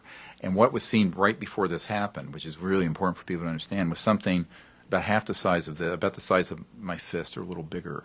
It was like a sphere that floated over the desert in November of 2009. And several people saw it. And then we heard what sounded like a group of people talking. But with our night scope, there's nothing there. And then, so a woman on my team took her camera and just had a 3 or 4 second exposure, took a photograph, and in that area where this had happened, there was this being that was... And did you see this with your eyes, or is this just... No, because this would have been in a flash, but it's in the digital... Is it possible that it's just an artifact? No, it's not an artifact, absolutely not. Why is that not possible? I mean, flashes always produce artifacts. They produce She did not use a flash. Oh, okay. It was visible. The flash was... So in other words, this was no flash bulb. We don't allow flash photography when we're out. You got to have good night scopes. You have to have good cameras. You can adjust the ISO and the aperture and all that. Campfires? No, we never have campfires. No? There's a complete darkness. The most you're going to see when we're out there is maybe an LED on a camera. So whatever this thing was... We know what it was. You think it was... Yeah, I'm very confident about what it was.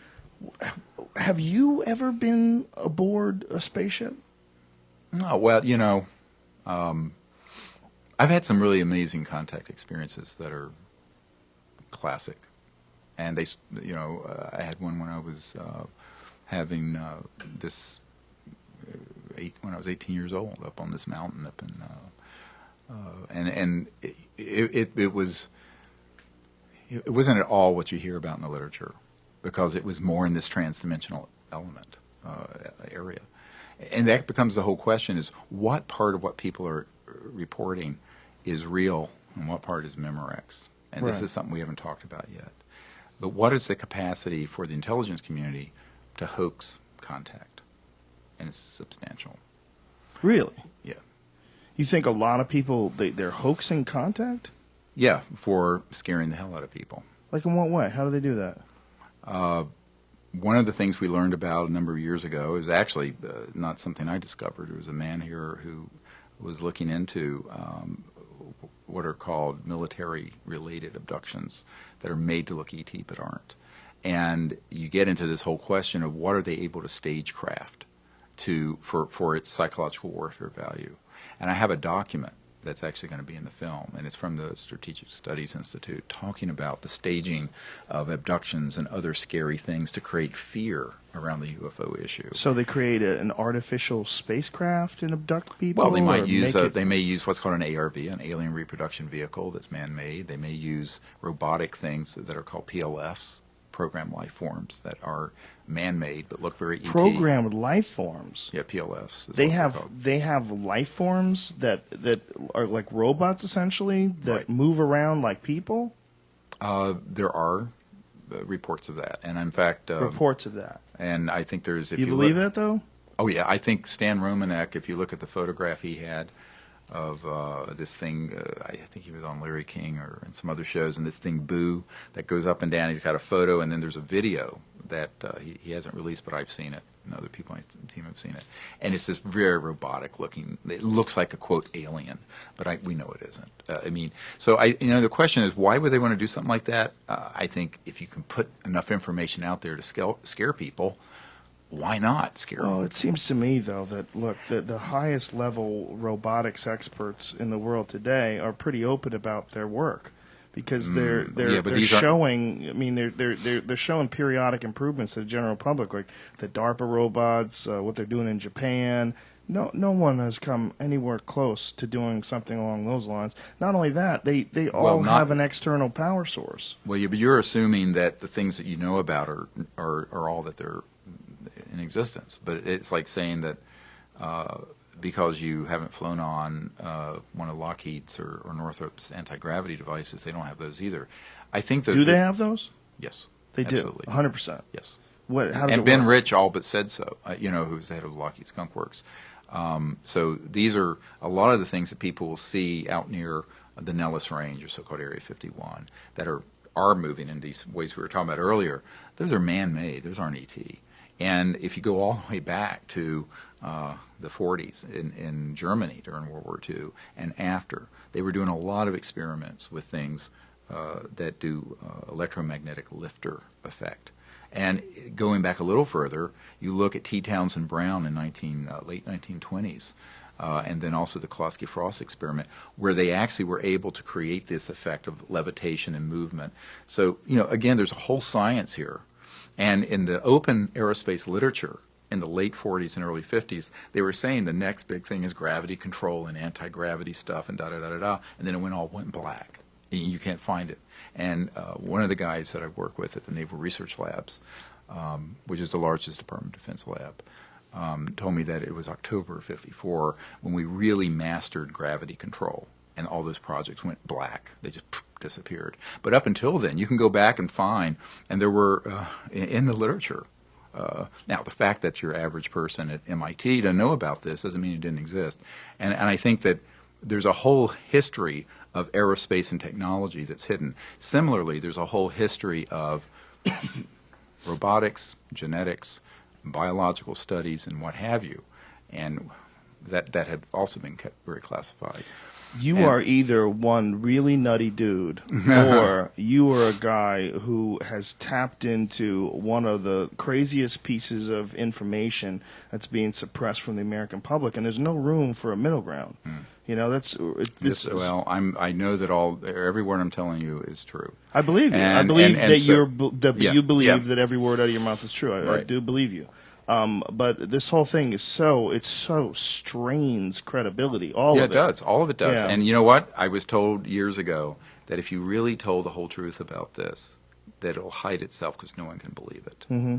So, you know, it is kind of through the looking glass and down the rabbit hole on this subject, and it's a real problem because how far do you go in terms of telling what you know and have discovered? Well, it seems to me that you tapped into like a way to show people.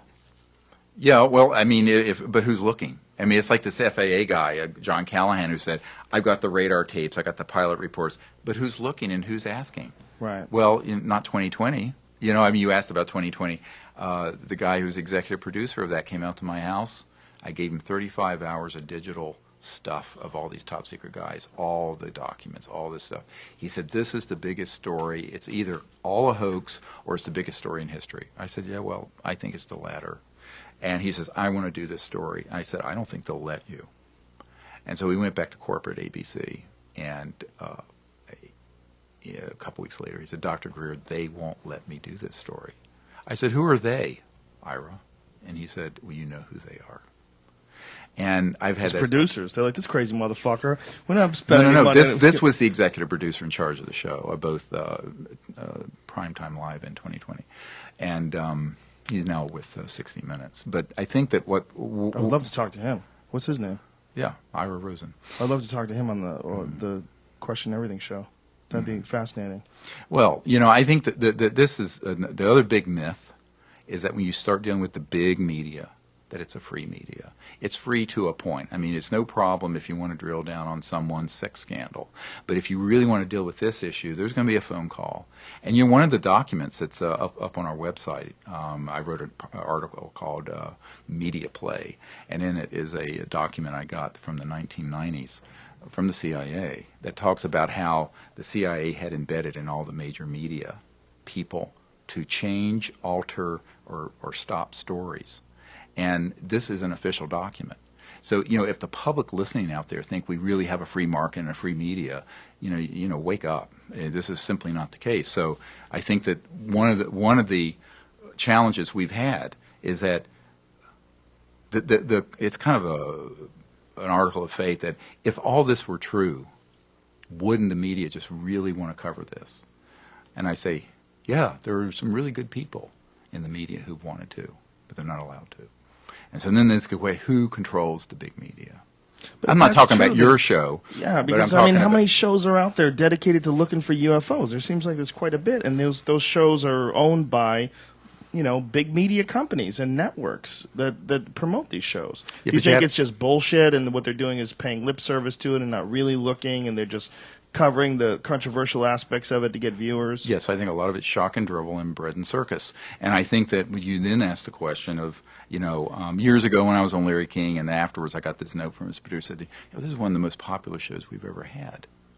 And so if it was just about ratings and just about whether there was anything legitimate there to cover, this would be in the news all the time. So there's something weird going on here, because they'll cover all kinds of sensationalistic nonsense. But, you know, you have dozens of top secret witnesses, you have legitimate government documents, you have photographs, video, or you have teams like ours going out having these sort of experiences. That isn't covered. You have to ask the question why. And I think the wonderful thing about 2013 that didn't exist 5 or 10 years ago, Twitter, Facebook, video on demand. You know, you don't have to go to a big distributor. And actually, by the way, we're planning to distribute this film at the night of the premiere. Maybe we'll live stream it if we can figure out how to do it. Maybe you can help us. I'll be happy to. We need help with it, actually, because we're actually out of funds to do this production. We'll contact Brad at Ustream. Yeah. We'll live stream the shit out of this bitch. Yeah. And so what we want to do at the premiere is live stream it and then have the thing, and then it'll be VOD, video on demand, so that, you know, there's no chokeholds in the big media. And then, you know, you couldn't have done that 5 or 10 years ago with any kind of value. Now you can do high definition, you can do really good video on demand. And we're going to do this so that everyone can sign up to be an affiliate distributor. So that basically, if you want to distribute the show, you can distribute it, And the people who see it, there'll be a small fee to see it, and then you'll have part of that. And you just build that out, because what we want to do is make this thing go viral so that we don't get into the chokeholds of the big media. Because, my experience with it is that I'm very, very skeptical of the big media doing anything with this until they have to. And then it becomes where there's too much noise out there, we have to give it a little bit of lip service, and then we'll take it off again. So that's why, by the way, that's why we did this crowdfunding for this. It was that we really wanted the people to have a stake in it and to move the film series forward. Because if you went to a studio or a group of investors, you don't know what they're going to do with it if they control it. This way, the people own it. So. Well, listen, man, this is a fascinating subject. Like I said, it's one of my personal interests, and it has been since I was a small child. And to talk to you was a real treat. I really appreciate it. I really appreciate it. You put your neck out there, man. You say a lot of nutty shit, and it takes a lot of courage to do that, or you're crazy. I'm willing to believe you. I mean, I'm willing to be completely open to the point of I'll go out to the desert with you. I'll do whatever it is. I'm fascinated by all this stuff, and if what you're saying is true, it is one of the most mind-blowing things our society is ever had access to, has ever been able to encounter. I mean, it's pretty crazy shit, man. Well, welcome to the new millennium, because now it's time. Here we go. I hope you're right. I mean, I hope this isn't just crazy talk. April 22nd is the day. It's in Los Angeles at LA Live, which is where? It's the Regal LA Live. The Regal LA Live? And how can people either find out about this or get to this, or if people want to go? SeriousDisclosure.com, and you can go there and you can get the tickets and everything and sign up right there. Everything can be done online. And is the film done? It's going into final completion in the next 3 weeks or so, yeah. Okay, so April 22nd is when it's all going down, and that is... Hopefully you will already have the information from this Ivy League Institute about this alien being by then, correct? Or this humanoid being. Humanoid, that we don't know what it is. Yeah, whatever it is. And we will. We already have a lot of it, but we're waiting for the final genetic sequencing. Okay, and if people want to follow you on Twitter, it's Dr. Stephen Greer, Stevie, Steven, not one of those weirdos that says Steven, but it's with a PH. Who does that? Some weirdos. No, PH here. Yeah, a lot of weirdos. Stephen PH. That's Stefan, right? Stefan. Okay. Dr. Stephen Greer, Steven Greer. And one more time, the website is... SeriousDisclosure.com, SIRIUS Disclosure.com. This has been a fascinating conversation. Thank you very much. It's been really interesting, and I'm really looking forward to seeing where this goes. We'll see you at the premiere. Absolutely. Will you do this again? Will you come by? Yeah, I'd love to. In It'd be LA great. around the time of the premiere? Yeah, we'll have to with all the new findings. Yes, please. All right, we're going to have some fun. Listen. Folks, thanks for tuning in. We have a crazy week this week. We have Tom Segura is going to be on Tuesday. David Lee Roth is going to be on That's so fucking crazy. David Lee Roth here on Wednesday, and on Friday, Dr. Amit Goswami, theoretical physicist. So we have some crazy science. We got a rock star, and we got one of the funniest people on the planet. And we have Dr. Stephen Greer. Thank you very much for your time. I really appreciate it. It was an honor to talk to you, and I really appreciate all you're doing. It's awesome stuff. I love it. I'm fascinated, and I can't wait to talk to you again in April, and I can't wait to see your film. All right, folks. That's the dealio, yo. If you want information on that show that Brian's got going on in San Diego, go to DeathSquad.tv. It is March, what, Brian? 14th at the American Comedy Company, which is an amazing club in San Diego. Really, really cool place. Thank you also to Onnit.com. If you go to ONNIT, use the code name Rogan, you will save 10% off any and all supplements. All right, we love you. And we'll see you tomorrow, or Tuesday, or whenever. I don't know when. Tuesday. I'm not telling you what to do.